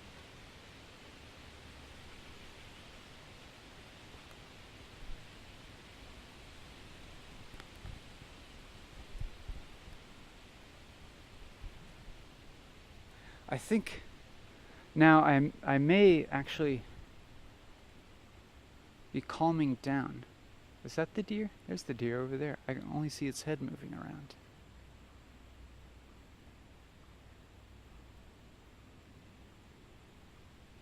It's strange. I stopped in this spot. Oh, the deer can hear me. It pointed its ears right at me. Now it's pointing away from me. Now it's pointing towards me. I keep seeing its ears move, and I wonder if it's picking up my voice or not.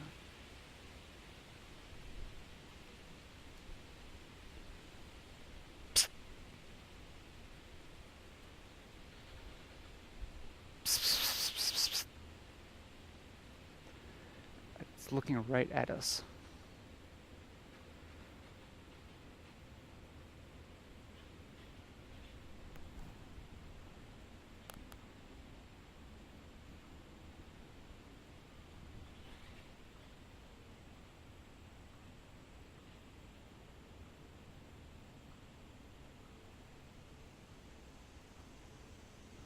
I'm not sure if you can see it or not.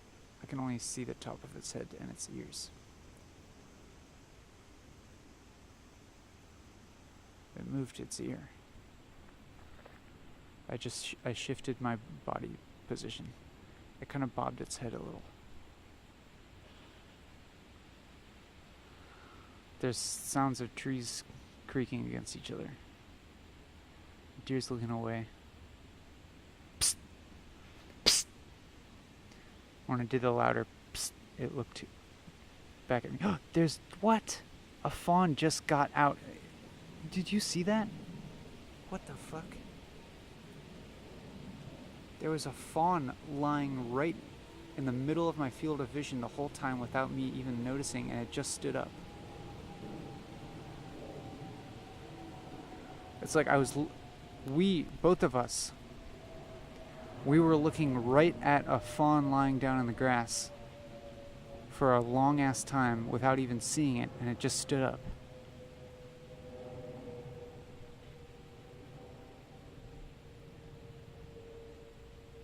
They're gonna run away soon.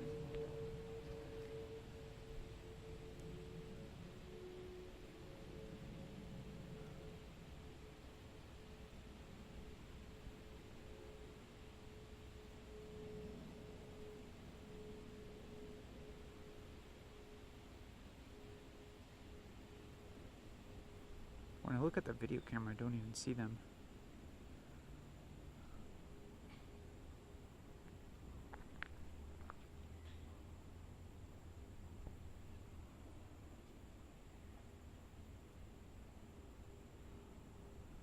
think I see it in the video camera and the screen.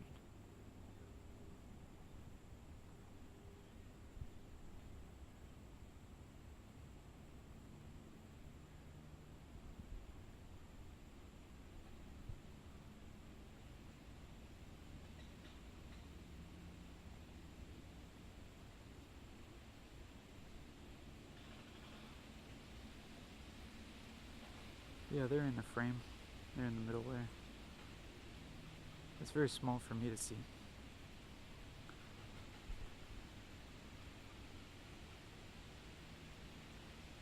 I'm gonna keep walking.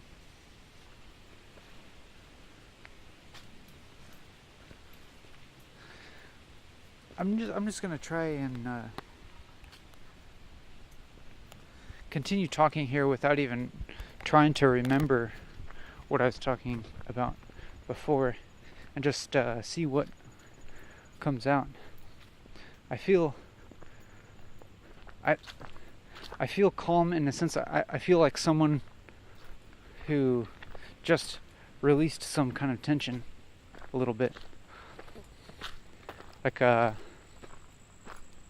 feel in my body a kind of calmness that calls attention to like the memory of being tense recently. Like my brow feels relaxed, and when you actually feel relaxed, it means you're actually noticing how tense you were just feeling before.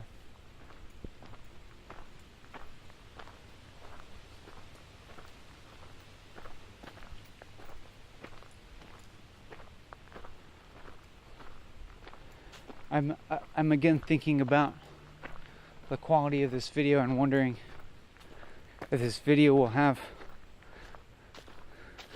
a unique quality to it from the other ones that will make it a worthwhile contribution to the internet and a worthwhile contribution to the series of Walking and Talking. But I think it's not helpful really to wonder that, because it's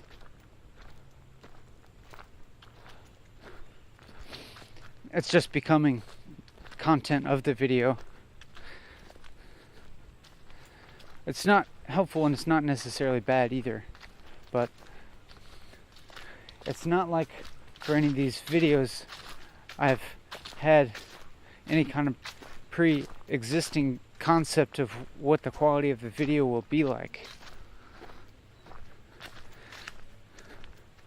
Each video has been different, and that's just occurred from the process of talking taking a different shape each time.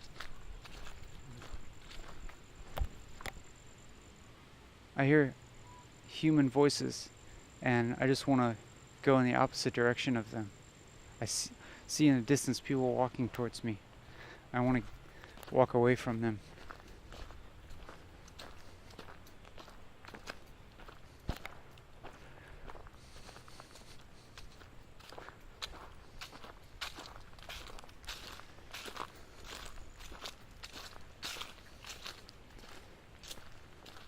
I still feel in that last gap I was just feeling embarrassed. Feeling of embarrassment of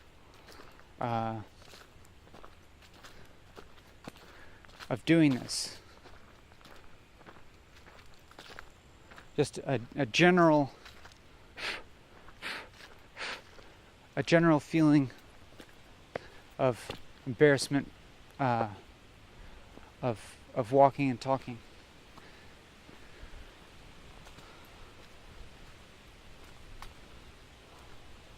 From you, or for I don't know.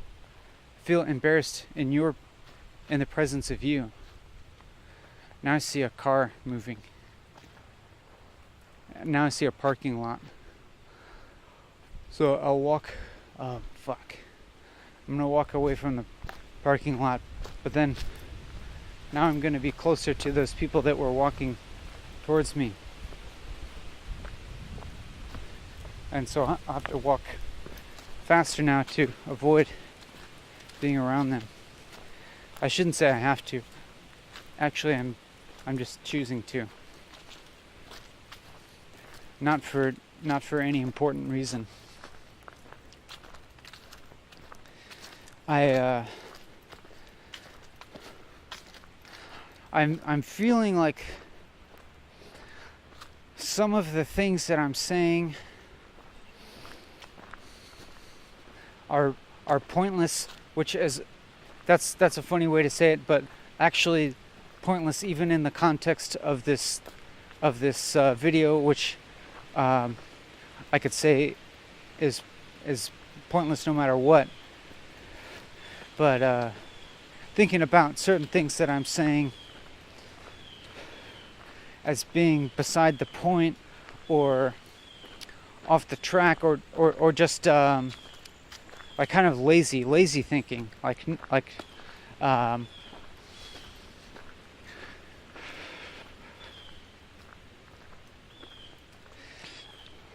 it's as if maybe there's a certain kind of thinking or a certain effort that can be put into focusing on thinking and talking that's different from just talking willy-nilly. I'm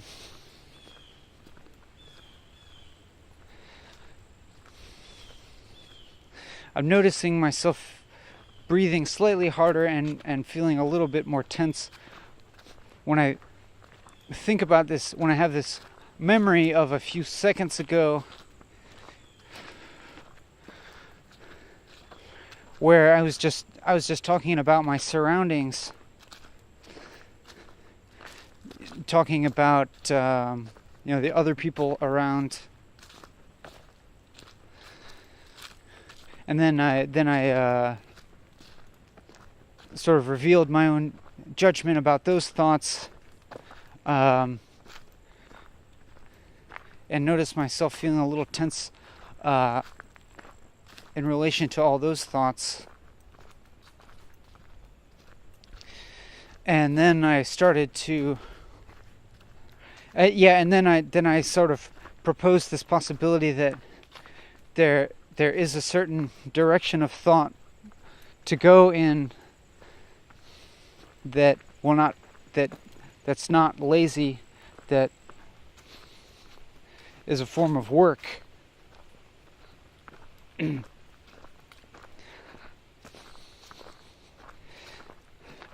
But then I thought that having that idea is drawing myself, maybe even that idea is drawing myself away from my desired kind of thinking, because having any kind of judgmental thought about the process of thinking or talking refers to the past and the future, because it's making reference to past thoughts that I expressed verbally. It's talking about things I said in the recent past rather than talking about what I'm talking about now.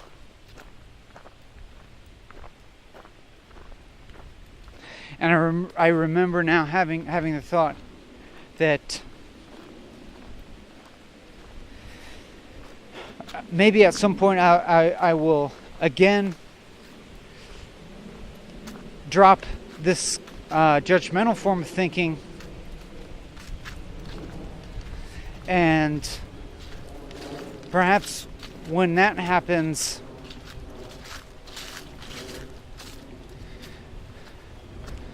all the things that I've said in the past cease to be a problem, you know? Like if I'm judging things that I said in the past, maybe in the recent past of this video, maybe it's the case that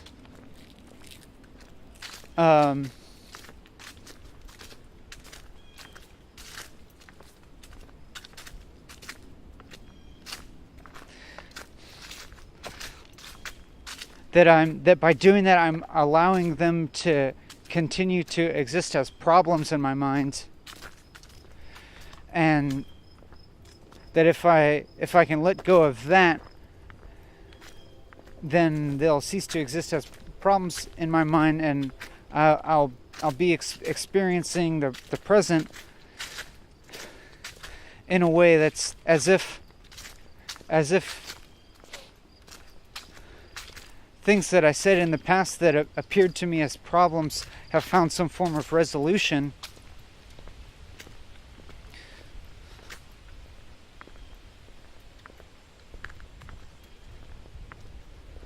And that in that resolution, like even the things that seem as problematic, like have a kind of wholeness, or are part of something that's whole. Like in the same way that a movie would not be isn't the same, doesn't give you the same satisfaction if there are no problems in the movie.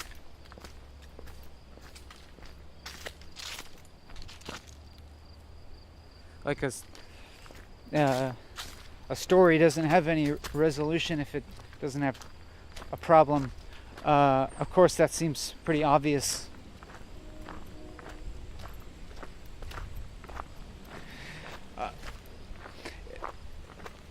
It's interesting that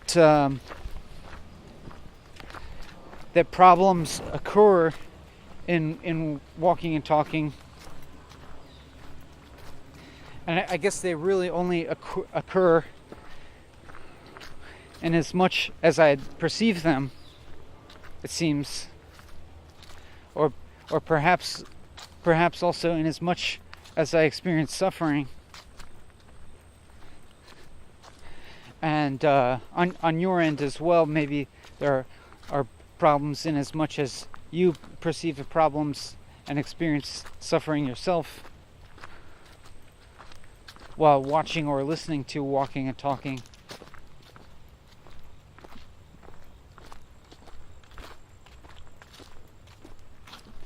But I didn't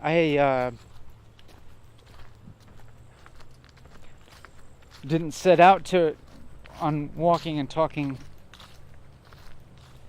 with any kind of goal of either creating problems or resolving existing problems.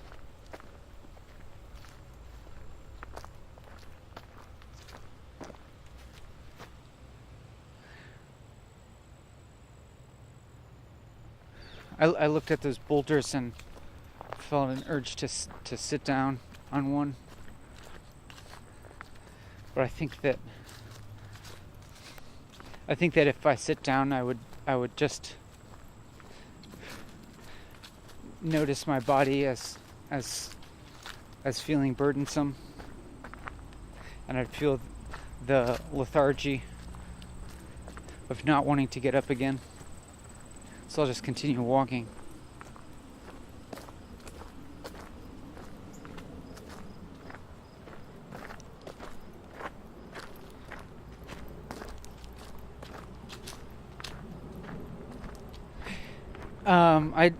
I'm not. Yeah, I said that I'm not trying to create problems or resolve problems explicitly, but in the process of doing this, problems seem to arise, and I guess by problem I just mean when I myself feel unpleasant sensations, like tension in which my brow is furrowed, and that sort of thing.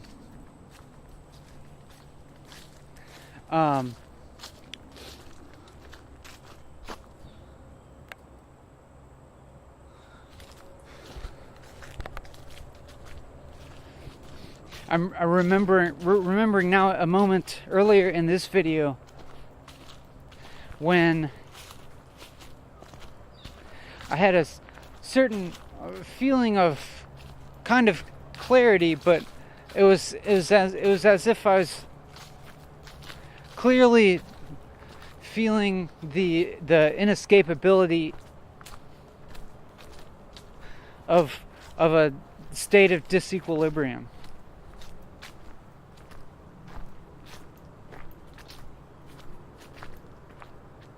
Kind of like whatever it is that I conceive of as myself, it will always be a problem in some sense.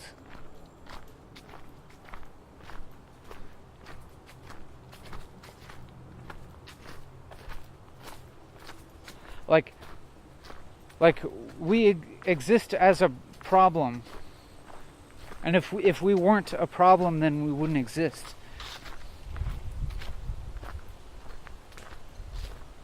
I'm not sure.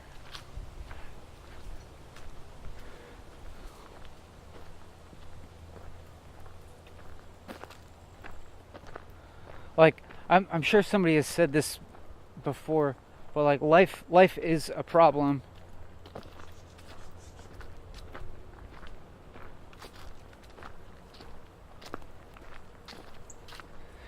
It's a continuous problem.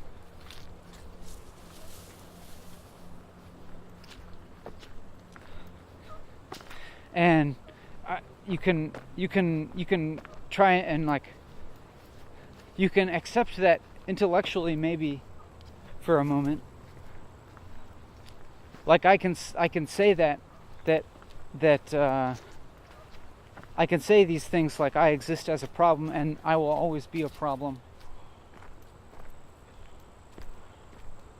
Or that life is a problem and it will always be a problem.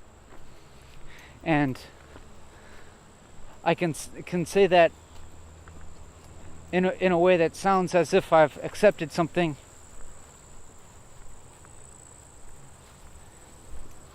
But I don't think that I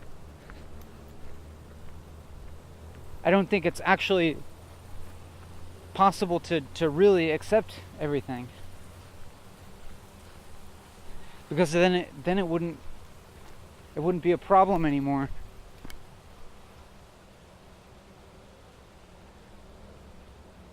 Like I don't think that you can actually accept suffering. I think people say that you can, but I don't know if that's true.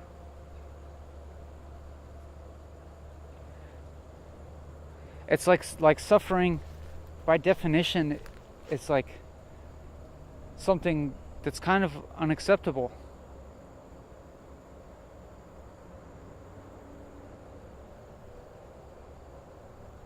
But it's always going to be present. Like, it's like always, as long as I exist and am here experiencing things, it's like there's always something objectionable about having experience.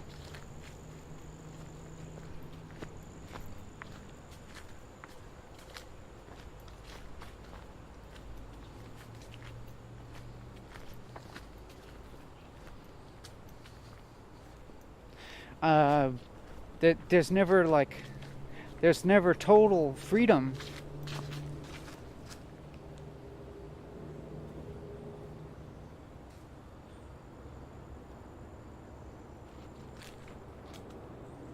There's always something that I have to do, even if it's something as basic as meet biological needs.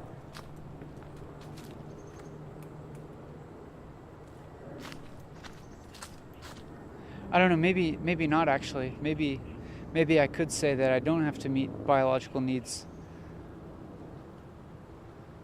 as long as I'm willing to accept the result of that, which would be death.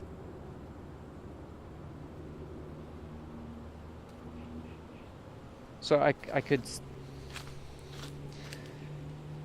feel like I've gone off track and now I'm what comes to mind to me is the word rhetoric. I might just be engaging in rhetoric right now.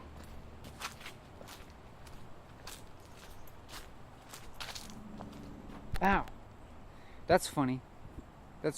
I saw a mosquito biting my thumb, and I didn't even feel it, but I said, ow, as if it hurt. I smashed it, but I said ow on the sight of it rather than actually feeling anything. Now I'm beginning to feel the itch. I think that's the first time that I've noticed getting bit by a mosquito while walking and talking. And that's probably what I get for stopping instead of continuously walking.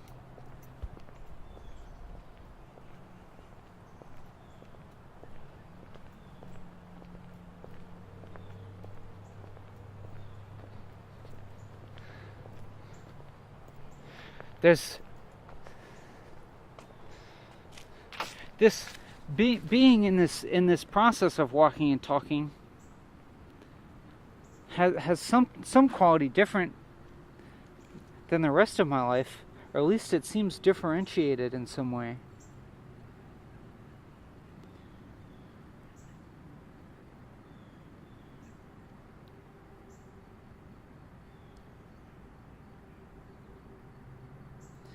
Like I'm inside a certain boundary that I could get outside of. I was kneeling down for a moment here. I guess I was itching my foot or something.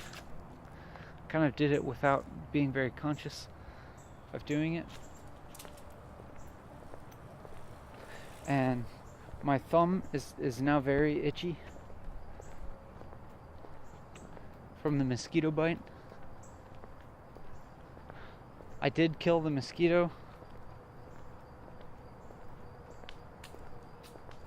which means I killed another living being.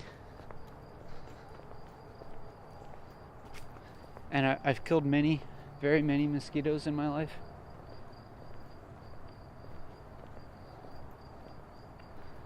And I don't feel an aching sense of remorse.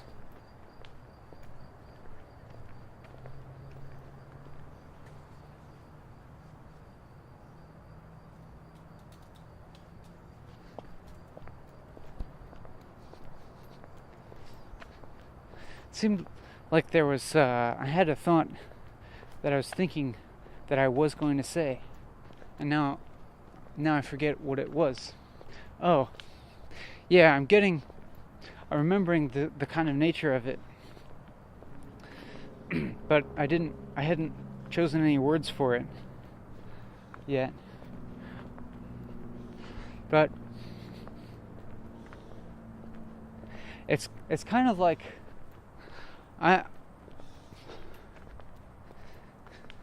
as soon as I try to say it, it's like it disappears, because as soon as I try to say these words, they kind of lose their truth, or a kind of opposite truth presents itself to me. But I'll go ahead and say some words anyways, and if while saying them they start to feel untrue, then I'll point that out. What I was going to say is something to the effect of, I so often perceive my present state as one of suffering, and that of one that could be better, that I could be not suffering, or feeling happier. But I think that that's always in relationship to memory.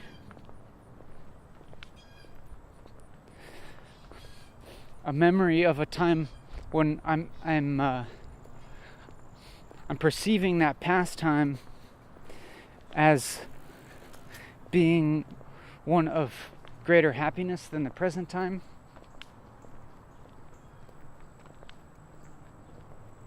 And in a certain sense, those past times involved more pleasure. But it's hard for me to actually gauge now how if that was really happiness or if it was merely pleasure. And I use the term merely in scare quotes or square coats. a little Spoonerism humor for you there.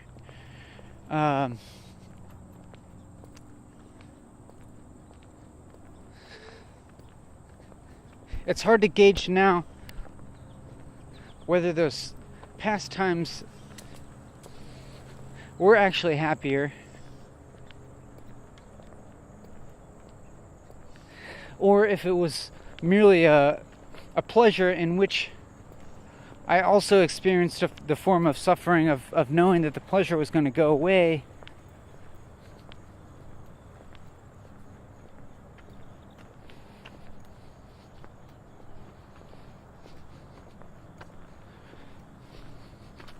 So when I remember those times, I also remember having an awareness that those times were fleeting, and so I'd remember making a conscious effort not to be attached to them, and knowing full well that my conditions would change, and I would experience the opposite circumstances at some point in the future.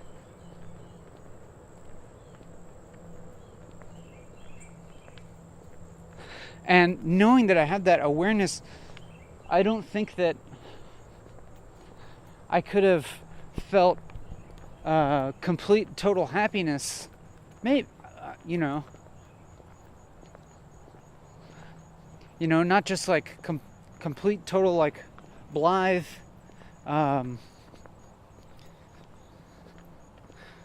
unmitigated happiness.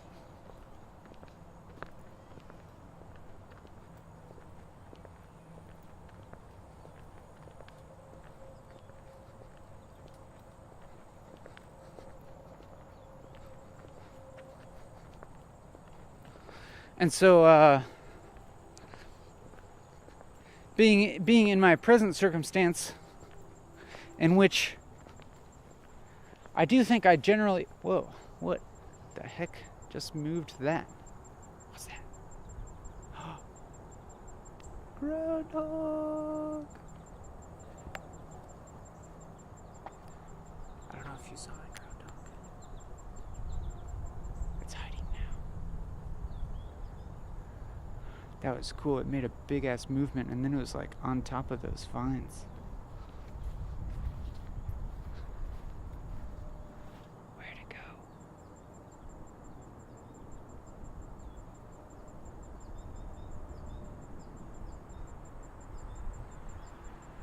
There's one groundhog along this trail that has let me pet it 2 times. The first time he let me pet it for maybe an entire minute before it kind of cautiously walked away. And then the second time, it only let me pet it a couple of times before it walked away.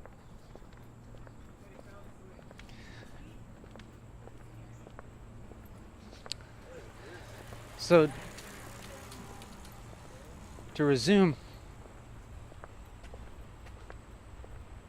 Oh man, that guy said, "What is this?" I wonder if he was talking about a plant, if they're identifying plants. I don't know, seems unlikely actually. Um, what was I talking about? Something about past happiness, present suffering, something like that. Oh yeah, I I think in I think that in general, present times, I would say that I'm experiencing a lot of pain, a lot of emotional pain. And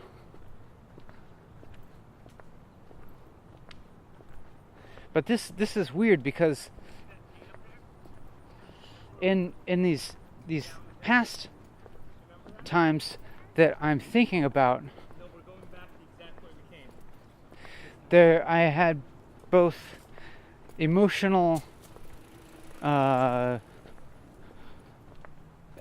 joy mixed with severe emotional pain, like going up and down,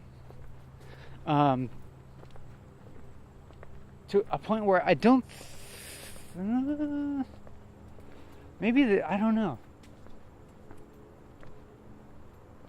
Yeah, it was like up and down, where there were extremely pleasurable experiences, alternating with extremely painful experiences.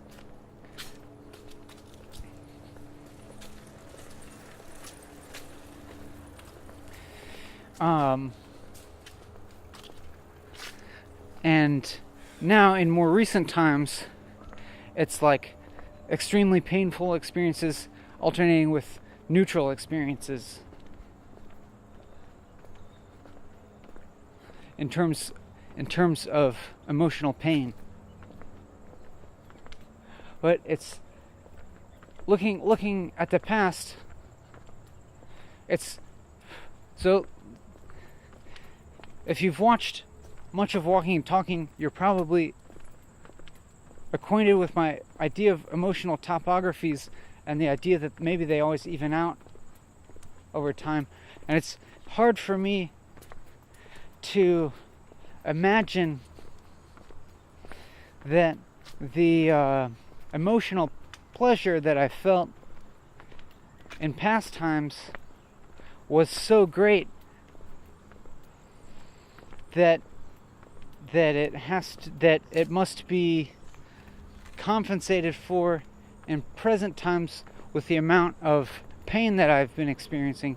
That is to say, the amount of emotional pain that I'm experiencing recently seems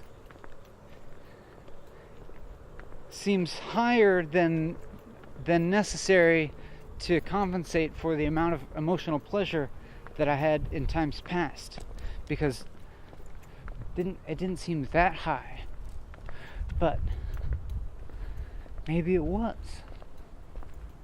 or maybe I'm perceiving it as being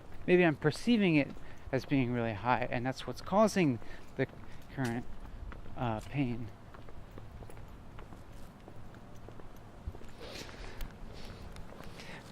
But even though I'm talking now about experiencing severe emotional pain, which I think is true generally,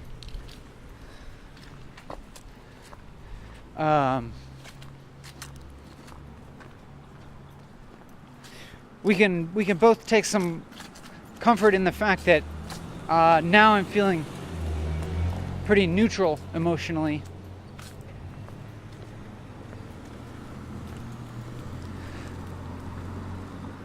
And so we can talk about and think about experiencing emotional pain in the present without actually experiencing it in the present.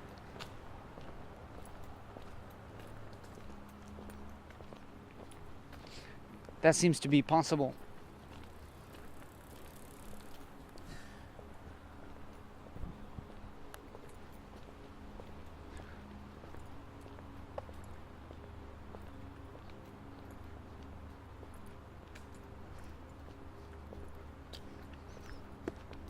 And another thing that I think about is that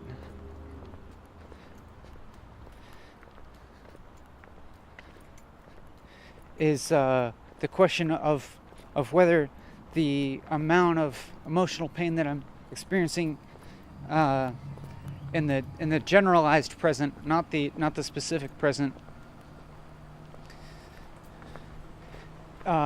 is a predictor of the amount of emotional pleasure that I'll feel sometime in the future.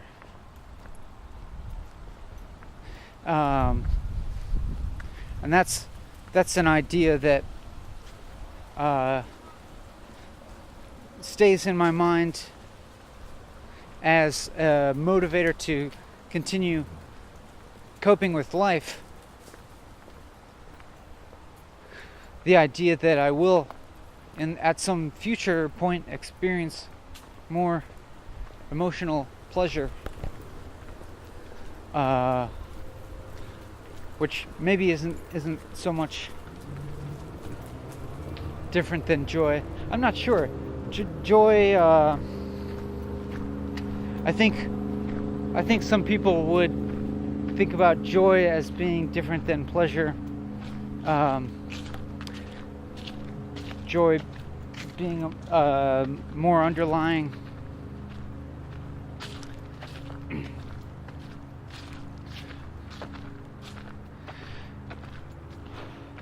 So like it could be that it's possible that even in my present state of feeling neutral, maybe I'm feeling joy right now. Maybe I'm experiencing joy in doing this walking and talking. I wonder if joy is a thing that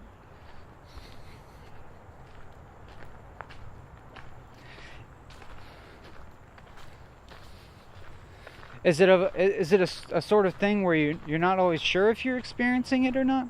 I don't know. Is it real if you're not sure if you're experiencing it right now?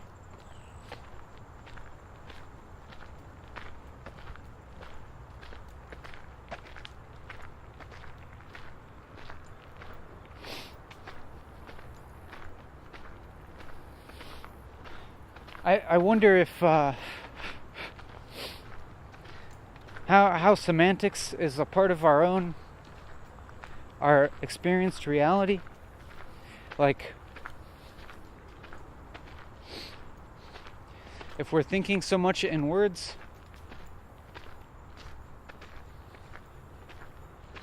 do those words become our reality? And is there another reality that's beyond words?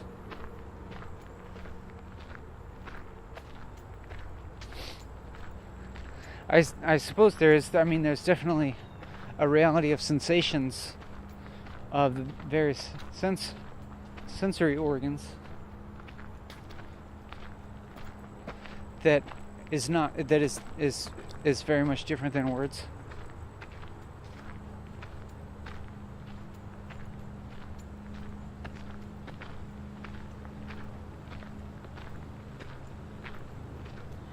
It's just like what it is I'm not really sure if happiness is real and apart from suffering. I'm not sure if I should be pursuing happiness or if pursuing happiness is causing suffering.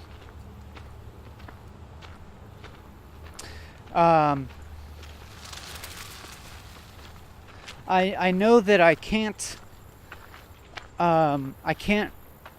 indefinitely, willfully continue through life without experiencing any pleasure. I can exercise my willpower to a certain extent and put off experiencing pleasure, but in my experience, at some point or another, that willpower eventually goes away, and then I do something. Then I will actually seek out pleasure and feel it.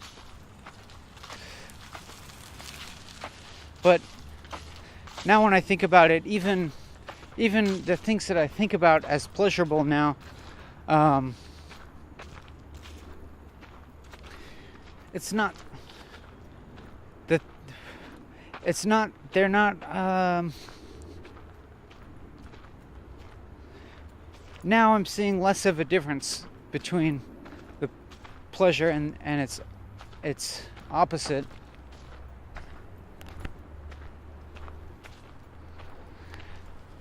Like now when I'm walking and talking, I'm not engaging in any, very in any of the things that I would consider pleasurable.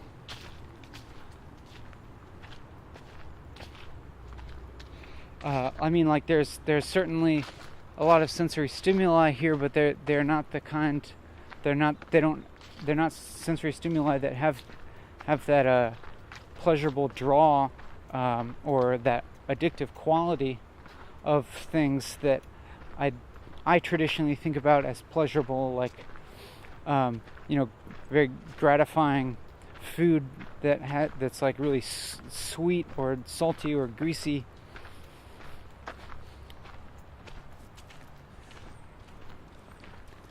But it could be said that I am experiencing a sort of some form of pleasure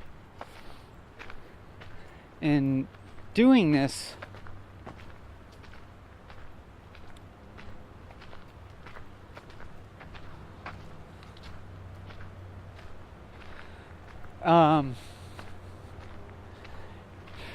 Maybe if only it's like the knowledge that having walked and talked continuously for 4 hours, and then like a little bit walked a little bit longer to get to and from my starting and ending location to my home. So walking longer than 4 hours and talking continuously for 4 hours. I know that when I return home, doing something like eating dinner, there will be, I'll probably feel more of a sense of well-being in the action of eating dinner than I would feel if I had just maybe idly scrolled my Facebook feed for 4 hours, or if I just didn't do anything and went straight to eating dinner after I ate breakfast.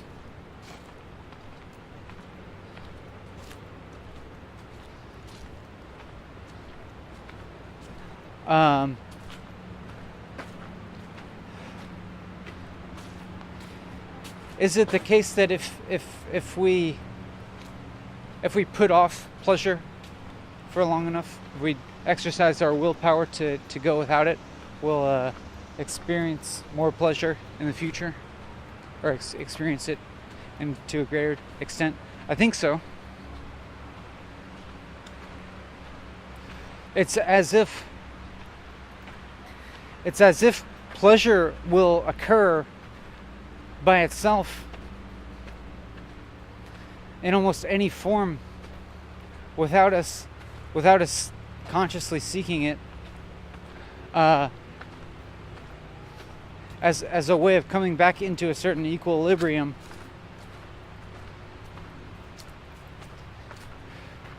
That is, if you work, and by work I mean a very broad definition of just having the feeling like you are working, or or experiencing difficulty.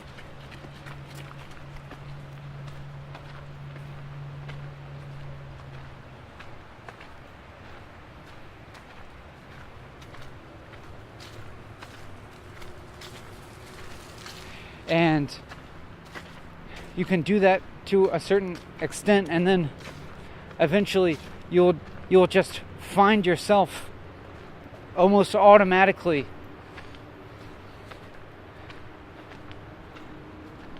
gravitating towards something that is the opposite of that work. You know, gravitating towards a beer or a satisfying meal like a hamburger or something like that.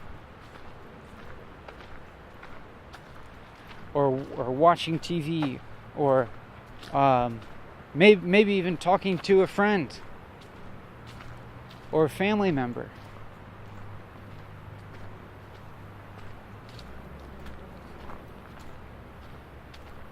As a pleasurable experience.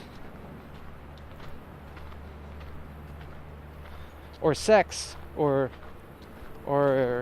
other forms of intimacy.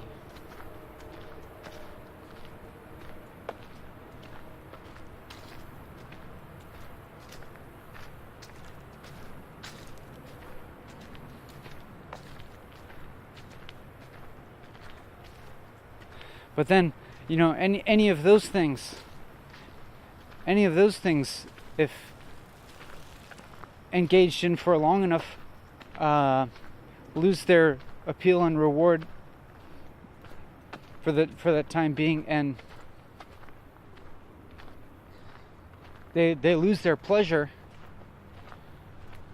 until you go in the opposite direction again, in the direction of work.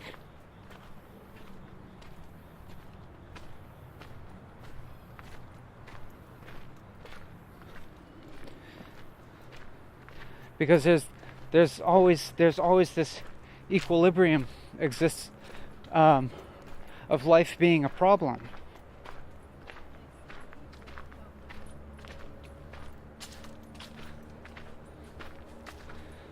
Like the problematic nature of life is always there.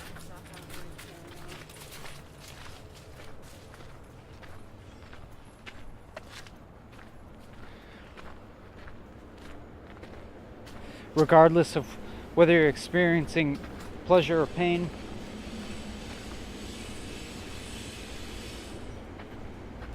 But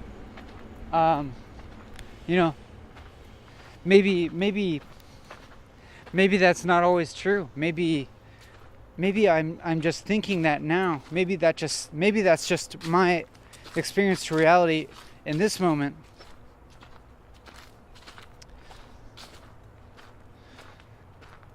Because I'm experiencing some form of difficulty, or that I'm doing some form of work or something. Maybe it's that I'm currently experiencing the problematic nature of life.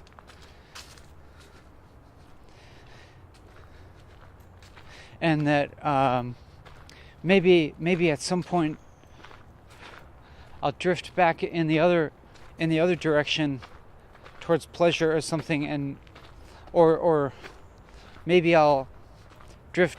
Yeah, maybe I'll like move in the other direction, just towards the absence of the experience of the problem of life, towards a relative feeling of contentment. Maybe that's the other side of my equilibrium.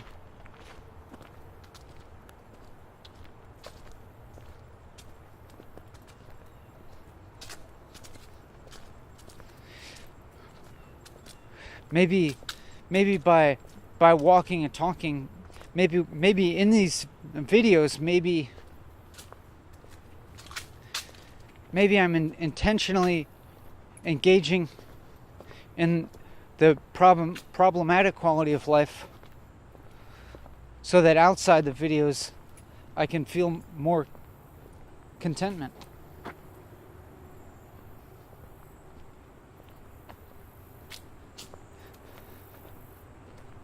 I'm not sure.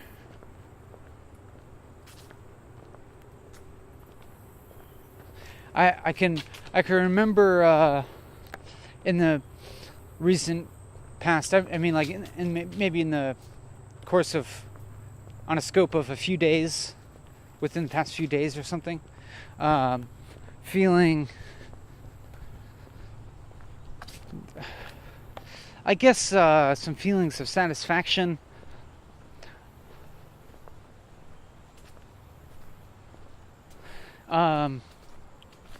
And I'm thinking particularly satisfaction in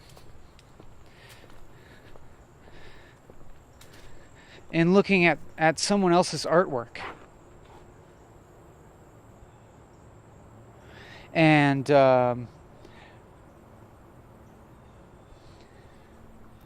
in looking at that other person's artwork is a kind of satisfaction of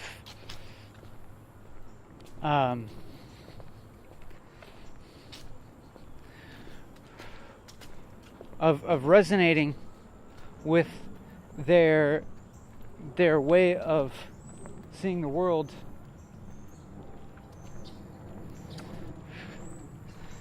and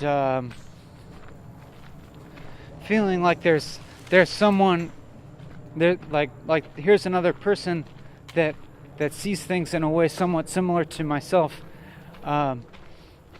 whereas usually I feel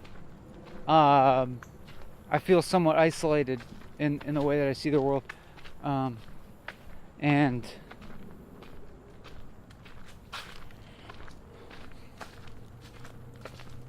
I don't know, maybe that's not totally true.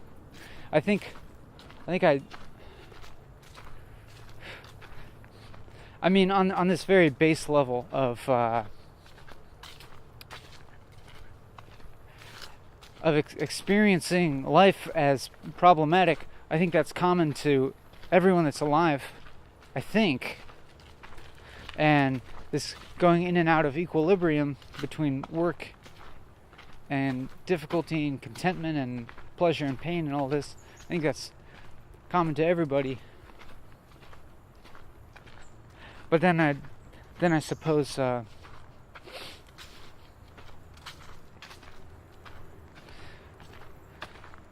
this satisfaction that I felt consuming, you could say consuming media. I was on the internet looking at the documentation of someone else's artwork, and I felt satisfaction and resonance and appreciation for that artwork, and the feeling like I would like to be friends with that person.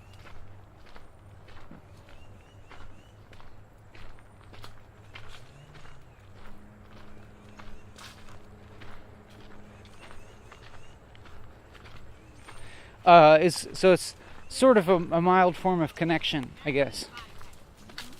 I was surprised you put that on.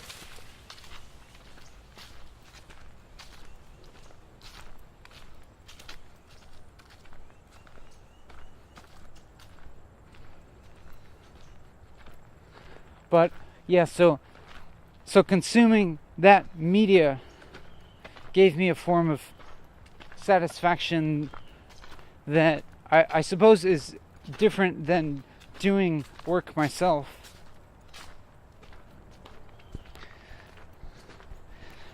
And I just wonder about how doing work might prime our consciousness for feeling pleasure. Or I wonder how experiencing pain might prime our consciousness for experiencing pleasure. Or how experiencing pleasure might prime our consciousness for experiencing pain.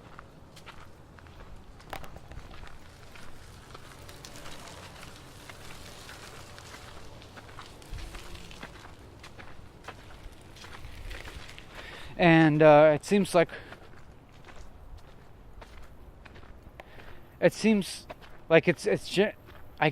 I I suppose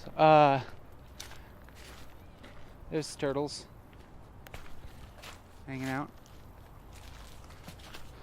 I suppose it seems desirable to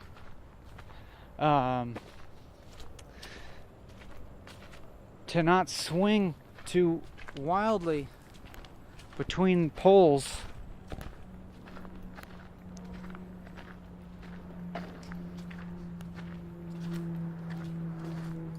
And I think that, gosh, but why though? Why?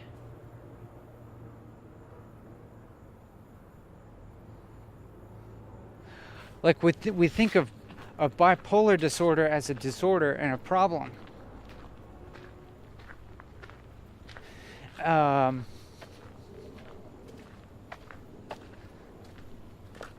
Like, you know, a person swings very dramatically between being extremely depressed and feeling extremely manic, as they say. But I suppose that the problem is that in the manic state, they're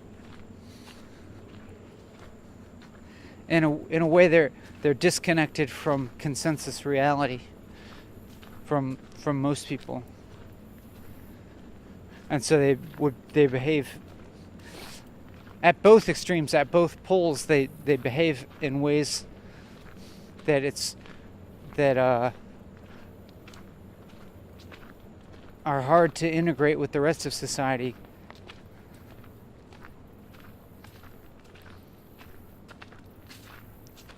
And there's little continuity between those poles.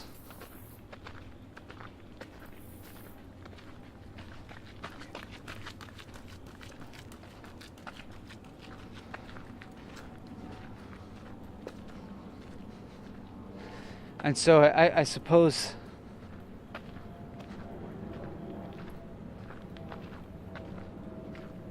I don't know. I guess I'm questioning whether the high feeling of feeling the manic end of bipolar disorder is like feels so good that it's worth the opposite. I mean, I guess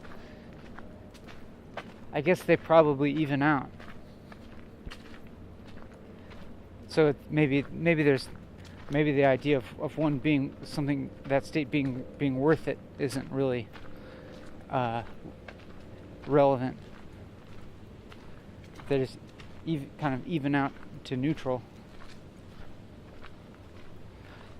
But we consider it desirable to not swing between those poles so greatly, and to stay closer to the center.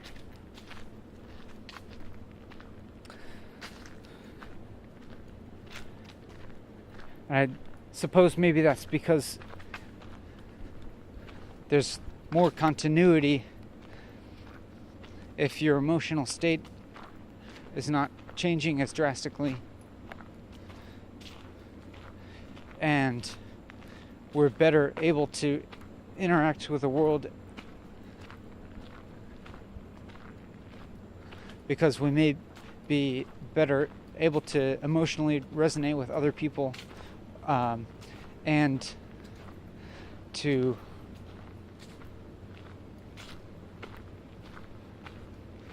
do practical things in a way that's not dramatically affected by our emotions or unpredictable. And I suppose there's utility in that, and being able to contribute to the world and cooperate with other people.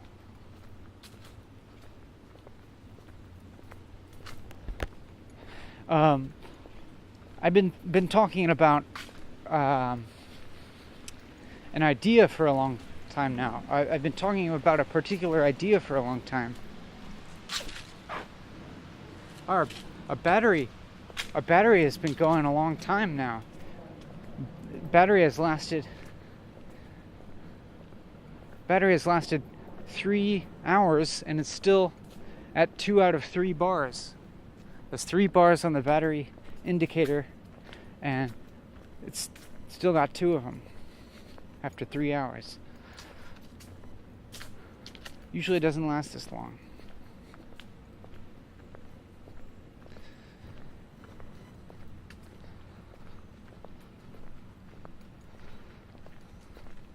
I wonder what changes about how long these rechargeable batteries last.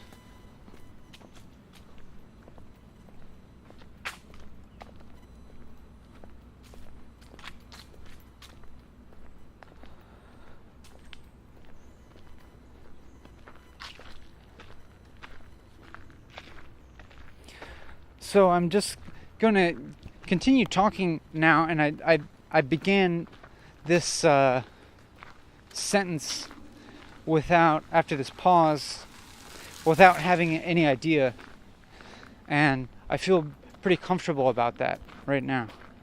In fact, I almost feel smug about it, or smooth or suave or something. Having been able to just like start talking with a relaxed affect, without having anything to say, without having any ideas, and something is appealing to me about that. And I would almost like to be better able to do that in daily conversation, just to be able to engage people in conversation without actually talking about anything or expressing any ideas.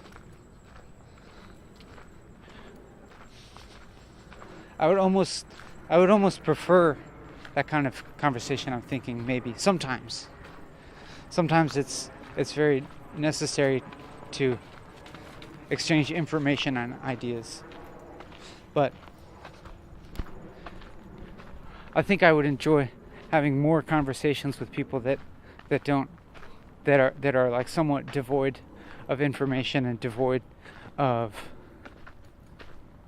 ideas. It seems like might take a certain effort to do that on behalf of both of the people involved.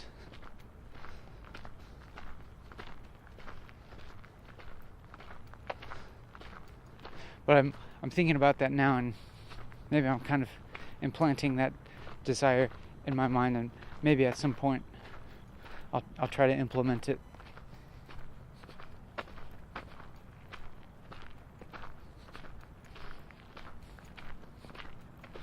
Like maybe I could approach someone that I know and just say something like, "Hey, I'm wondering if you'd be interested in trying to have a conversation in which we don't actually exchange any information or ideas," and then see how the person responds. I'll just role play and pretend I'm the other person receiving that, and so maybe I'd respond by saying something like, "Yeah, that sounds really interesting. I'd like to do that. What do you think about this thing that I'm saying right now? Does it seem to you like it's fairly devoid of ideas?" And then the other person would say,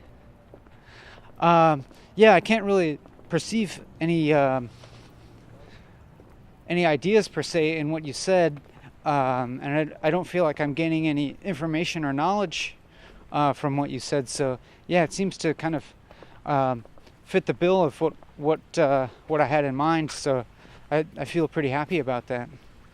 And the other person says, "Oh, cool.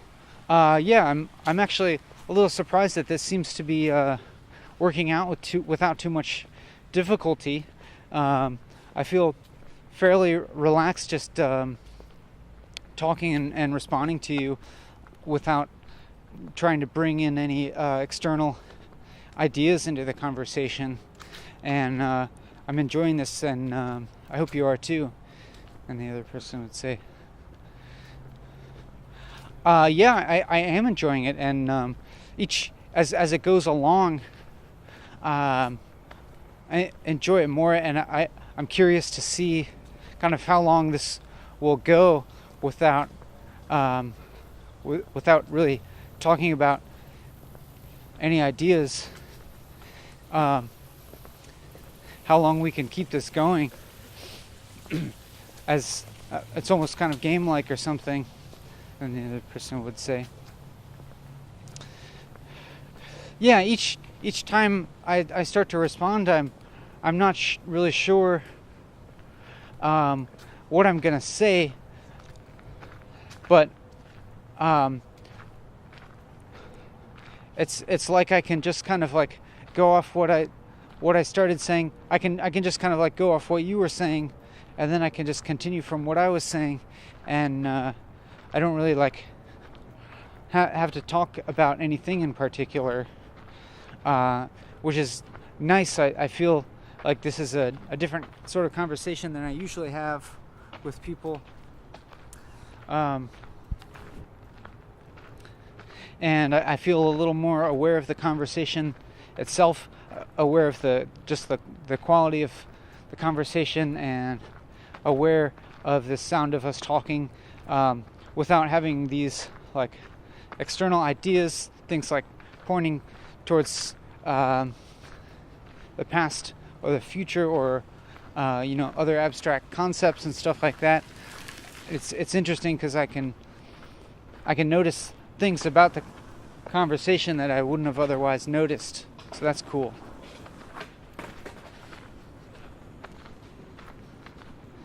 And then the other person would say, yeah, I noticed that myself. And it seems like the longer that we go on like this, the more I become aware of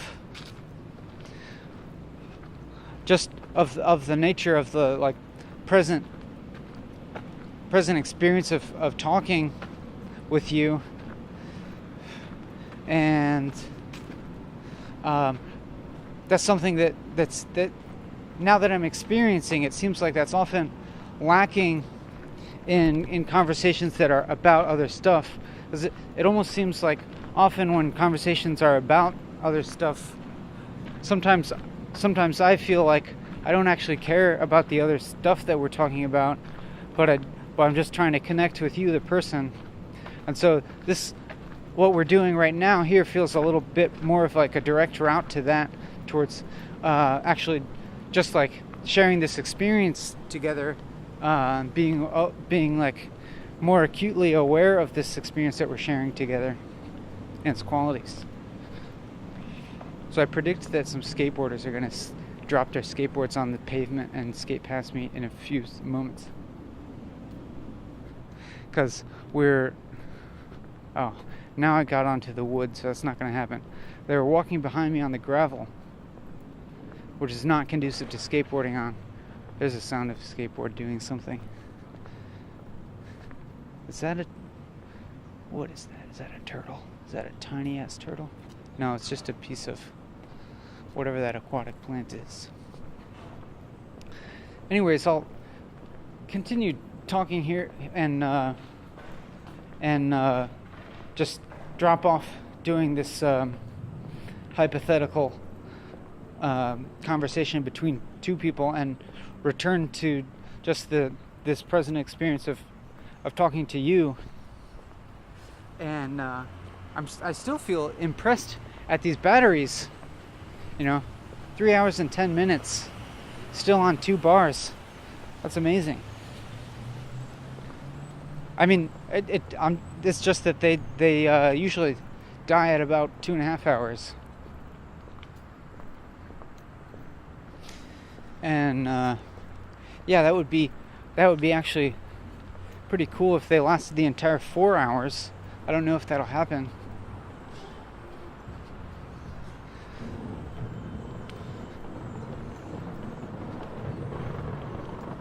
You know what's going to happen soon. I guess we don't know what's going to happen soon. You never know if the skateboarder is going to continue skating continuously, or if they're going to try and do a kickflip and then fail at it and then carry their board for a while.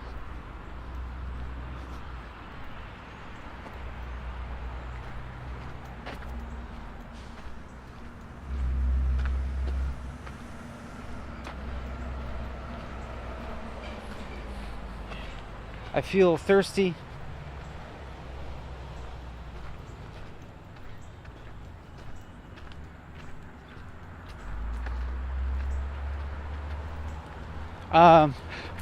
Yeah, there's a long silence. I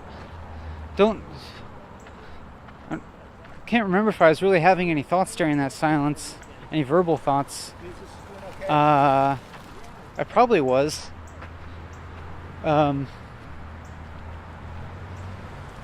Notice I said and a few times in the recent sentence. I haven't been very aware of how much I've been using and in this video. Usually if I watch the video, which I almost never do because it's way too painful. Oh, there's an I noticed it that time. But if I ever do watch them, I'm usually much more aware of how much I say and than I was aware of when I was making the video. Painfully aware.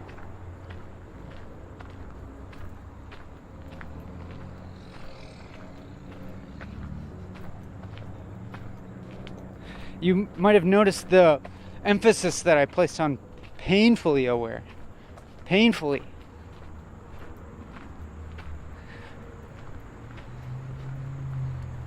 But the emphasis wasn't that necessary. It might have been an exaggeration of the way I really feel. Painfully, yes. Painfully aware, yes. But not necessarily painfully aware. If you notice the difference.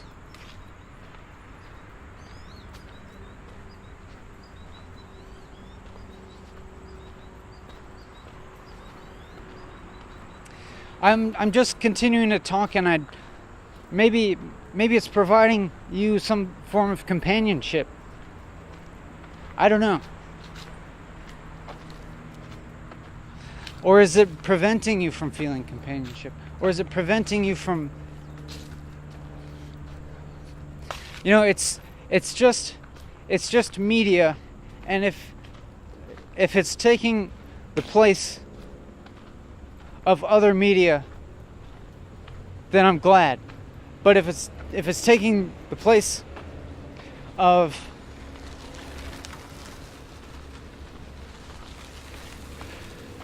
an engaging conversation with another person,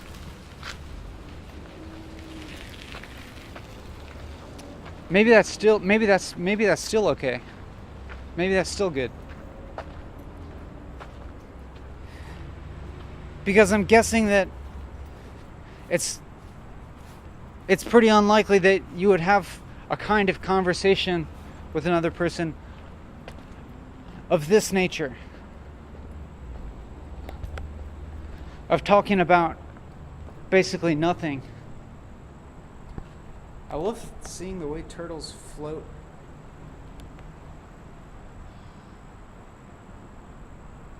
They like hang there by the surface. Oh, that one swam down. You can barely see it now.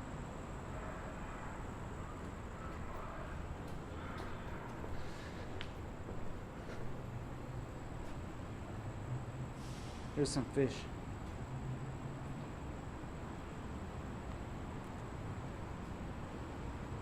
it's unlikely that you would have this kind of conversation with somebody where you'd be talking about nothing or just talking about the conversation itself.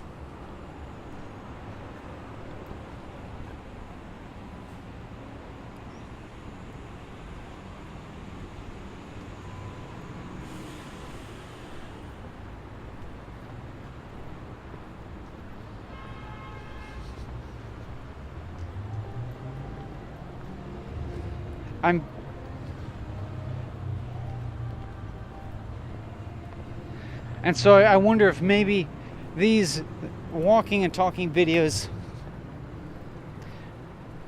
impart a kind of experience that is unlikely to happen otherwise. Maybe. I don't know.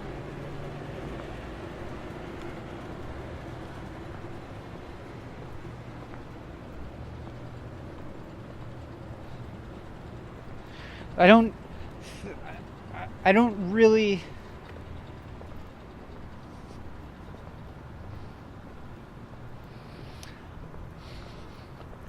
I was gonna say that I don't really think of what I'm doing here as having utility and making the world a better place. It's at this point it's more like it feels more like I engage in it for my own sense of well-being, but that's also not entirely true. And if I did say that I was trying to contribute towards greater well-being in the world, then I would not be lying or disingenuous, I don't think. To the extent that I believe that it's possible to contribute to well-being in the world, then I would like to do so. And I only doubt that possibility in as much as it's pretty impossible to foresee all the chains of cause and effect that go through the future. And so something that seems like it has a good effect maybe also has downsides, or maybe that good effect later on has bad effects, and so on and so on.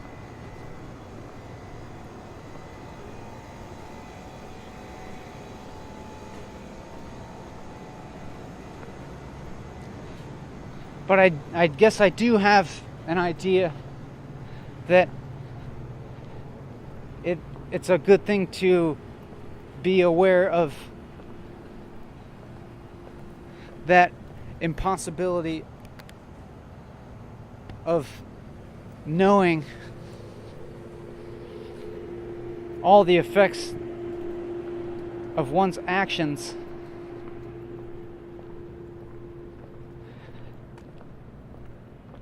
and to investigate those possibilities.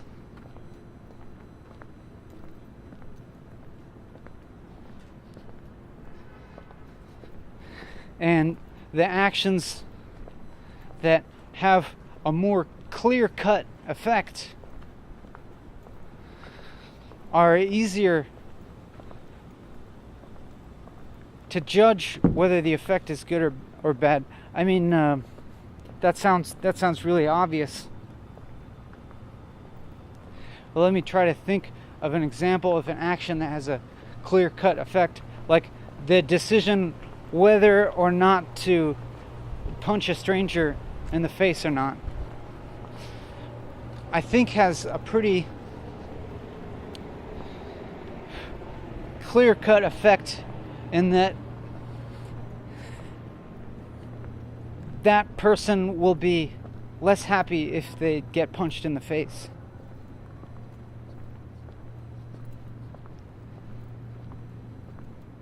But who really knows, right? Maybe getting punched in the face would be some kind of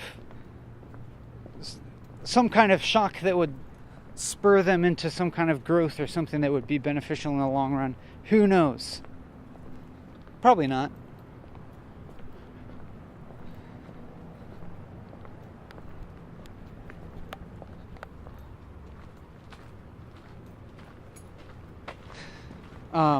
So that's a relatively clear-cut moral decision, and other things.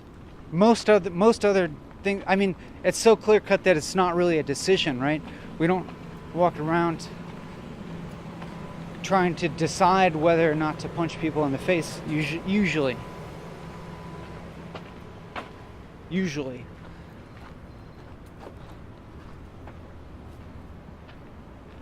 Wow, the battery is down to 1 bar now. And then at some point it gets to no bars, and then it goes for just a little bit longer while it has no bars, and then it dies. So it's not imminently dead. Still got 1 bar.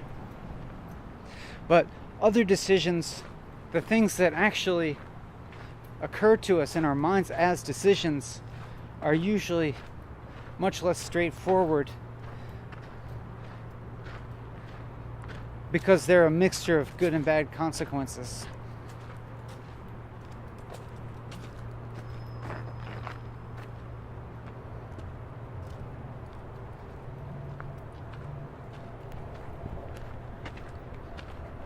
So I try to go ahead and just move forward with those decisions that seem as clear to me, that seem pretty clear that they'll cause good in the world, and then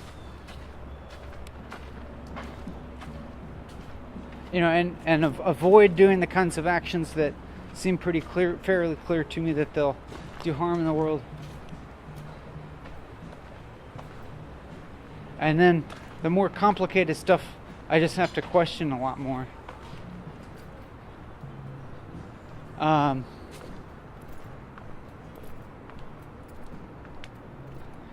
It seems that I feel confident enough that walking and talking will have some beneficial effect. I feel confident enough to do it, I suppose.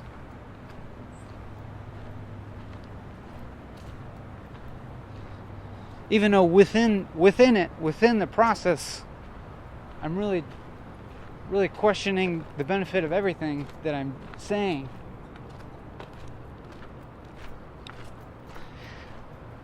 Maybe actually it's not so much that I've identified this particular action as something that will be clearly beneficial, so much that I've considered many options of things to do,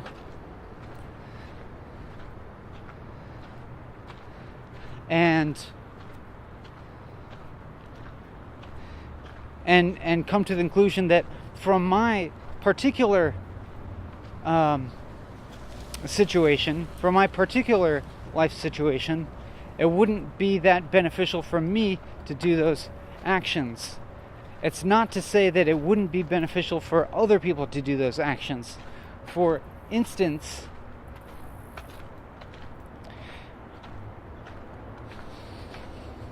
let me try and think of a decent example. For instance, I guess I've decided that it wouldn't be that beneficial for me to pursue becoming a medical doctor. And of course, I do believe that it is beneficial for other people to become medical doctors, and I think it's beneficial for medical doctors to do good work. But in my current situation, with my current life experience, skill set, level of education, etc., I suppose I've judged that the drawbacks involved in going to school and then going to do medical prerequisites and then trying to get into medical school and then completing medical school and then becoming a doctor.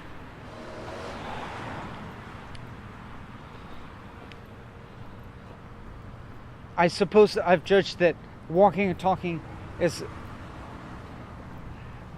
perhaps a better way to contribute good to the world when considering all the factors involved in the process of becoming a doctor.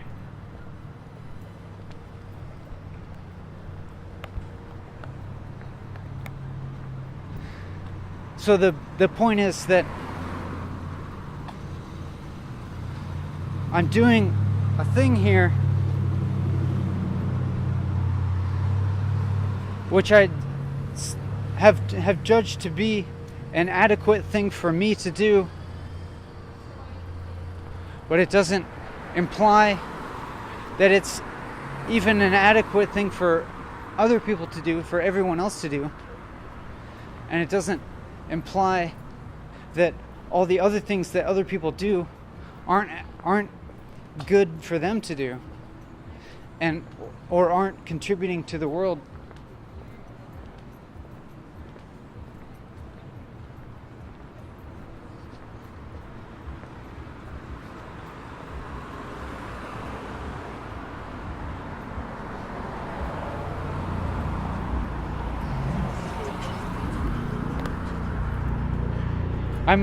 I see the look at the world the way it is and see the way that people are in it, and I guess I am looking for a way to contribute something that could be helpful for some people. But even actually the idea of help is fuzzy to me. Certain things have concrete help. It seems like a medical doctor is able to offer very concrete types of help that would alleviate physical suffering. Sometimes I think it's the case that medical doctors do sorts of work that are helpful, that seem helpful in the short run, but are not helpful in the long run.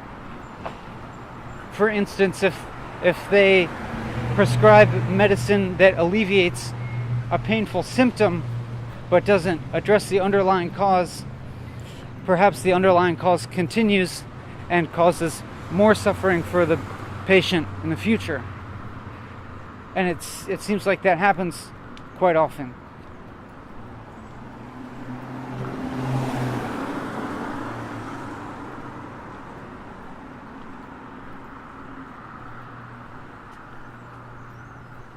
But then, of course, there are many instances where a doctor might actually treat an underlying cause or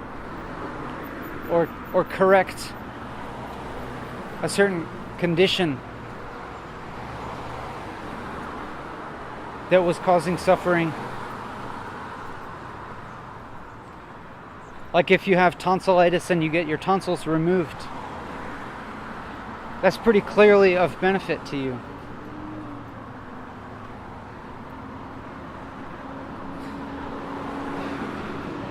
I don't know if I do anything that's as of such clear benefit.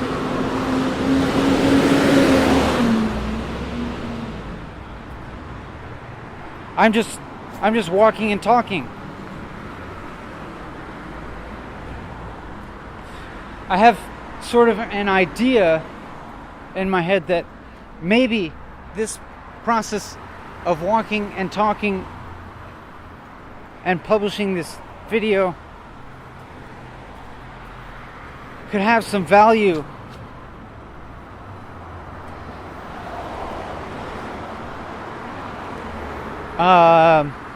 Maybe possibly relieving some psychological suffering, or perhaps even revealing something about the way that the human thought process works, maybe.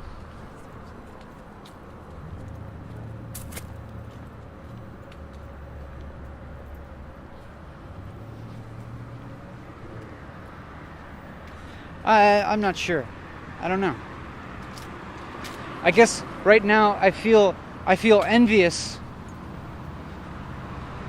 of someone. I feel envious of my idea of someone who is able to contribute something to the world that's a very clear benefit, like removing your tonsils when you have tonsillitis.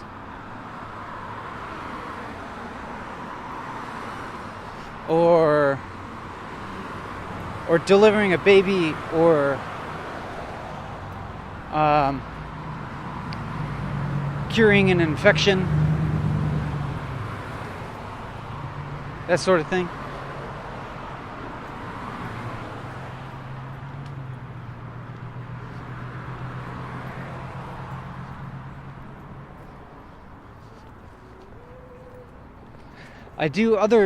I sometimes do other things that are other forms of work that are of a more practical nature. Here's the thing that I left. It's still there, the same way. Not surprisingly. Okay, battery meter is at no bars, so the battery is going to run out at any moment. I'm just going to go a little bit longer, and then I'll probably just stop and consciously change the batteries before they run out at some point. Sometimes I do things that are of a more practical nature, and I suppose that sometimes it seems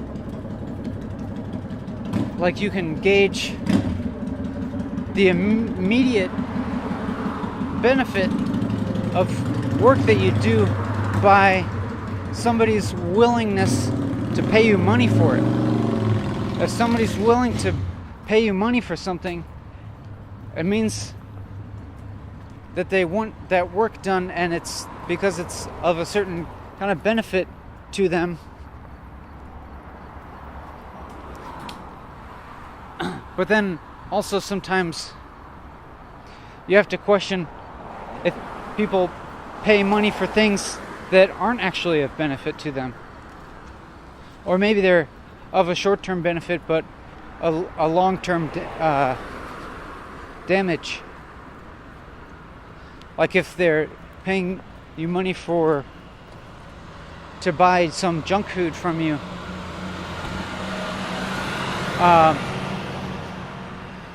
maybe it alleviates their existential pain for a short time while they're eating the potato chips or whatever, but then it's increasing their pain in their life by causing their health to deteriorate.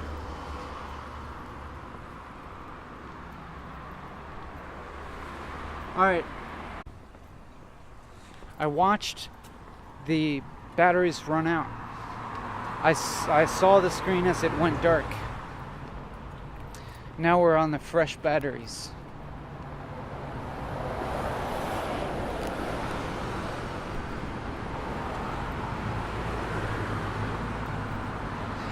I guess that I question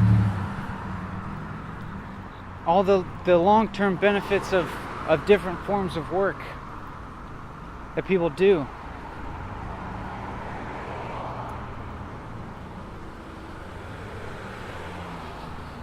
Like even if I imagined myself as something like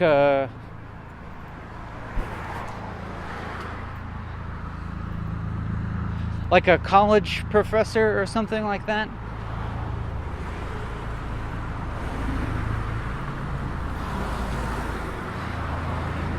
Of course, it seems like higher education is of social benefit for people.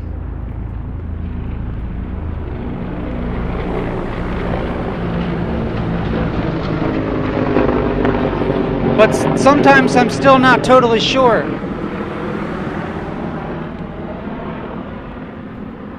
Like sometimes I'm still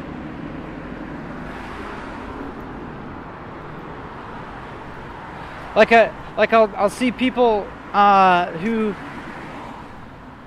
are apparently members of the upper socioeconomic class,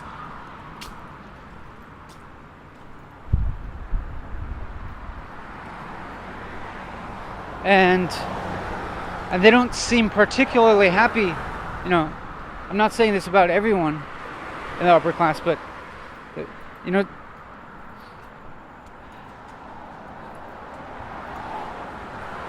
I'm not sure if I'm convinced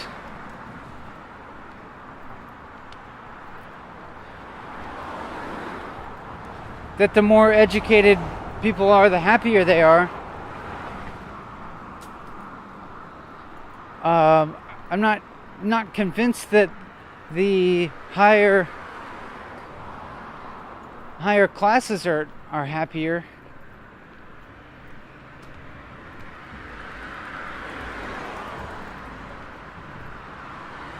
And I don't say this in the kind of apologist sense that or saying this to justify class hierarchy by saying that upper class people suffer just as much or something like that.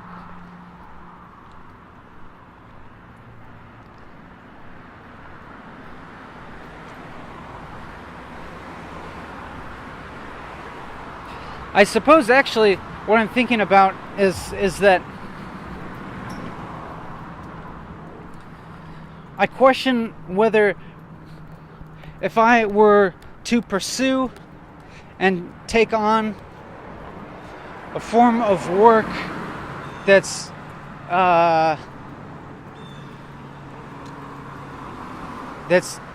consistent with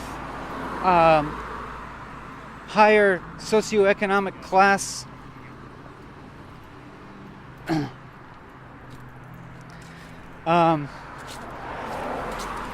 you know what, and this is not to like a auditorium setting. not to ignore the fact that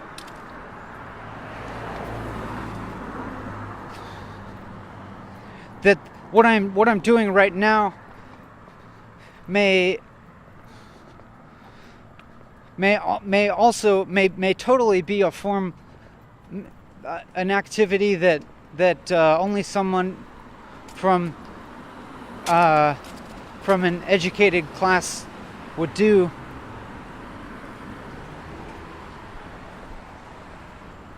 Yeah, like maybe I'll get this. Basically, I'm trying to say that the thing that I'm doing now that is of very like questionable or debatable value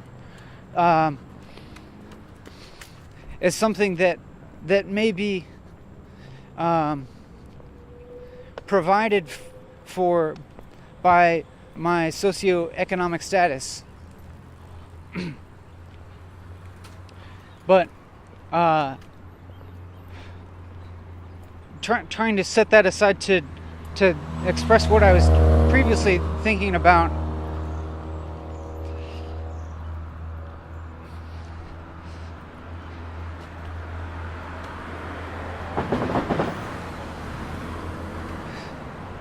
Which is, I'm not necessarily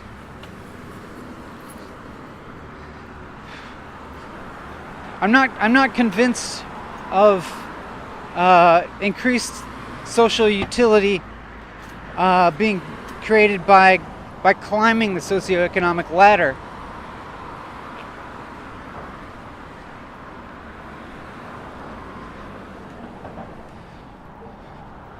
That is, by procuring myself a higher status among these certain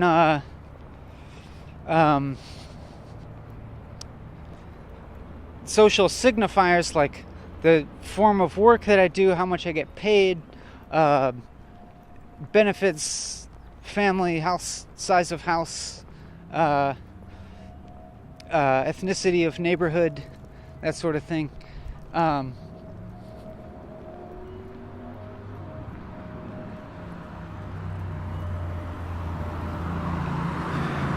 It's funny that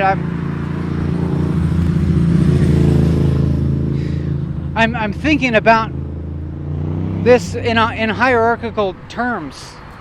I'm talking about it in hierarchical terms, and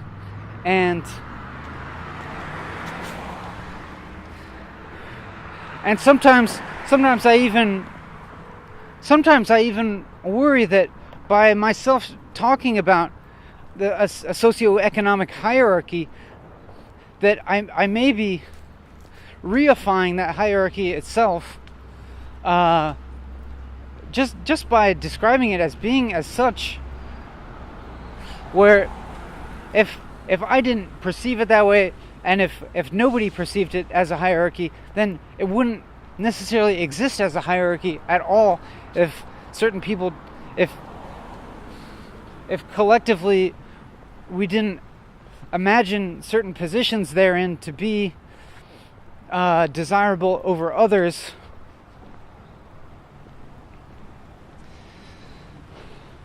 And hey, remember this thing? Looks like looks different than before. This reishi, there's a leaf stuck on it now. I don't remember that before. Maybe it was there. And now it seems to be oozing a little bit of resin. I'm suspecting that maybe somebody stepped on it.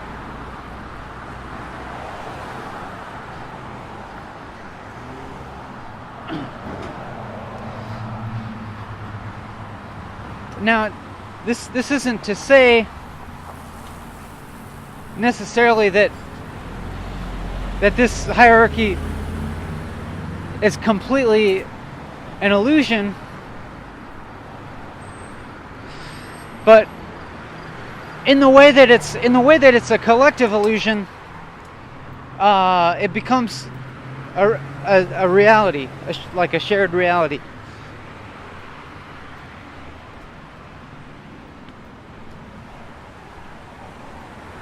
It's like the perception of the hierarchy as such kind of perpetuates its existence, I think.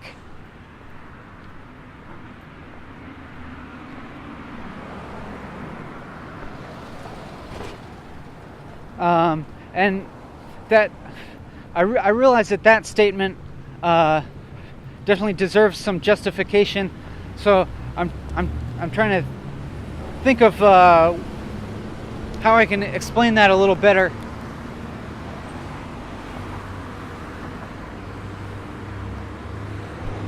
So, like, I guess if I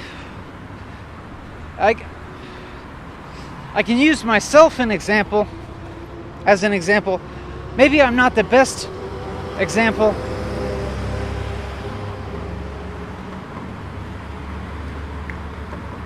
because I'm a member, I think, or at least I come from a middle class family. So regardless of my present situation, I think most people would consider me to be a member of that socioeconomic class, and I went to college and stuff like that. So I'm a member of that socioeconomic class. Maybe regardless of the material manifestations of wealth and that sort of thing.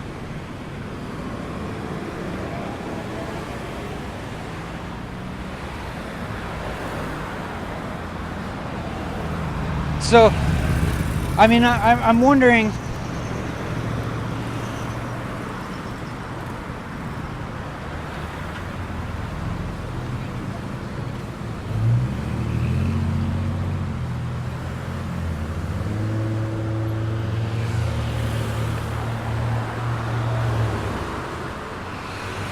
What is it? What is it that I'm wondering? What am I wondering?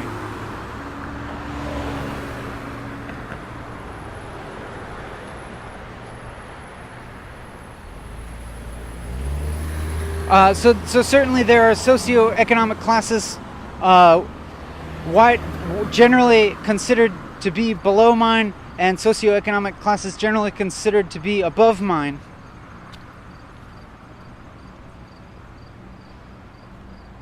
And the general idea is that the higher ones are more desirable.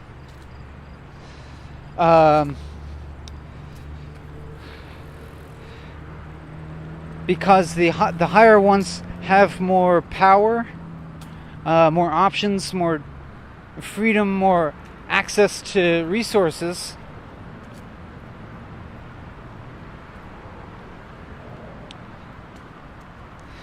And that power, access to resources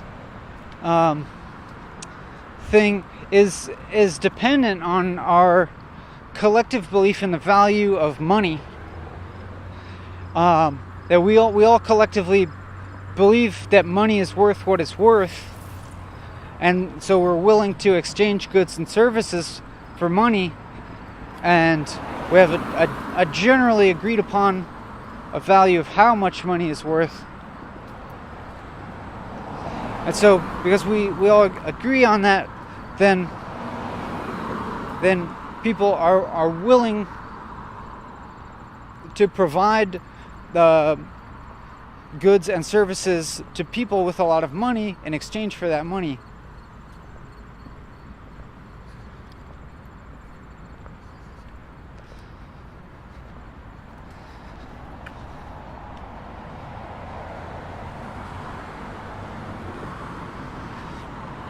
If I think about myself as an individual,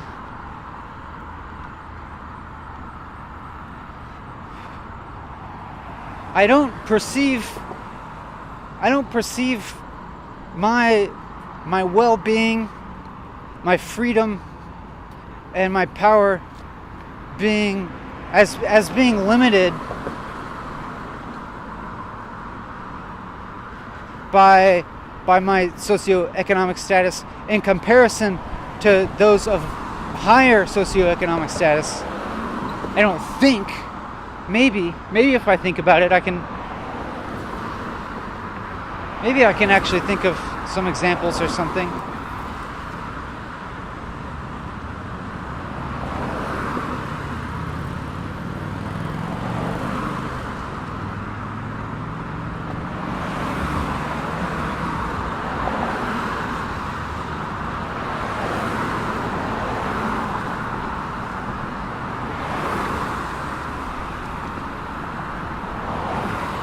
And to be honest, though, it's very easy for me to think about the amount of freedom and resources that I have access to as being much greater in comparison to lower socioeconomic status members.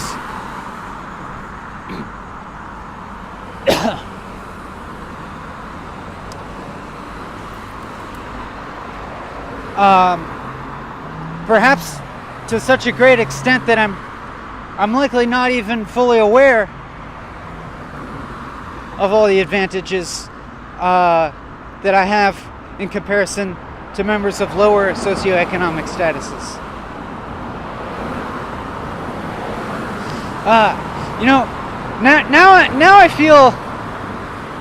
Now I feel pretty self-conscious of what I'm talking about and what I have been talking about for the past several minutes. I've been talking about ideas. I've been talking about ideas about class hierarchy. And now I feel a little self-conscious that I don't know what I'm talking about. And when I say I don't know what I'm talking about, that just means to say that I'm going down trains of thought that I suspect other people have gone down in further depth before.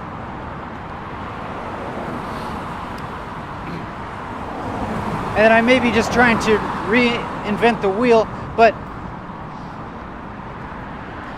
I guess originally I was positing this idea that maybe our collective perception as class hierarchy, as a hierarchy, perpetuates and brings that hierarchy into existence. And then I tried to start justifying that position, and I'm not sure if I got very far in clarifying or justifying it, and perhaps even ended up somewhat detracting from the validity of that claim.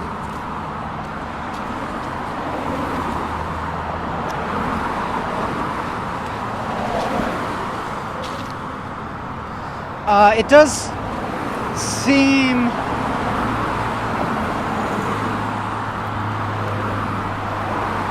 seem to be true to me that the collective belief in the value of money does uphold the power structure.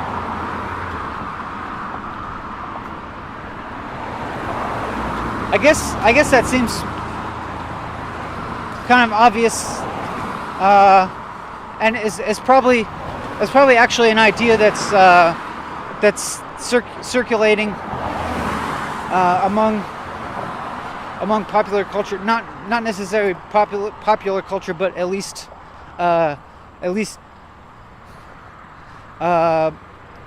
somewhat educated left-leaning culture. Maybe in some popular recent books or something like that are talking about capital. But I've been talking for a long time now about pretty abstract political ideas, and that strikes me as kind of a deviation from my process of walking and talking here. And of course, this process is full of deviation, and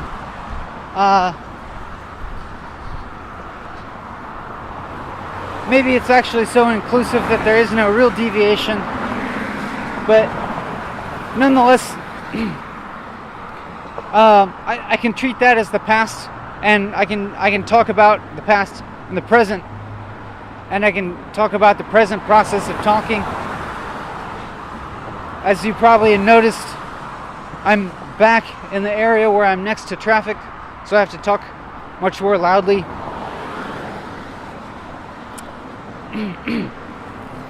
And I'm aware of the tendency of this to affect my internal state, probably towards one of greater agitation. But maybe by being aware of that, I won't get agitated, and I can even find a certain amusement in my own in the loudness of my talking. Oh, hey, here's my groundhog friend that sometimes lets me pet it. This groundhog has let me pet it 2 days. It looks like it already wants to run away. I'm gonna see. I'm getting stuck on this thing. Ow. Let's see if it lets us pet. Hey, buddy. Hey. Psst, psst. Here. It's running away, but not all the way. I'm not trying to act like I'm stalking it or something. He likes to keep eating. He's pretty skittery.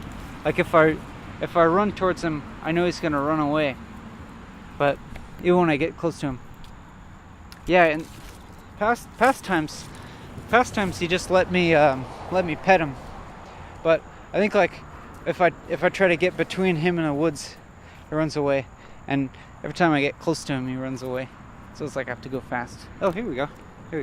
Got a couple pets. Hey.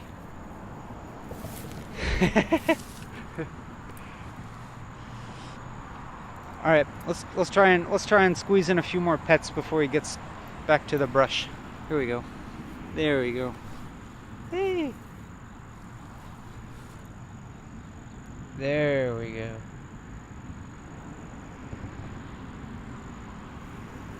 Yeah. All right.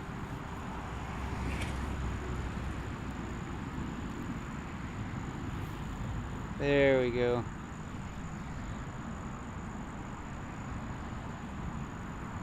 What a nice groundhog.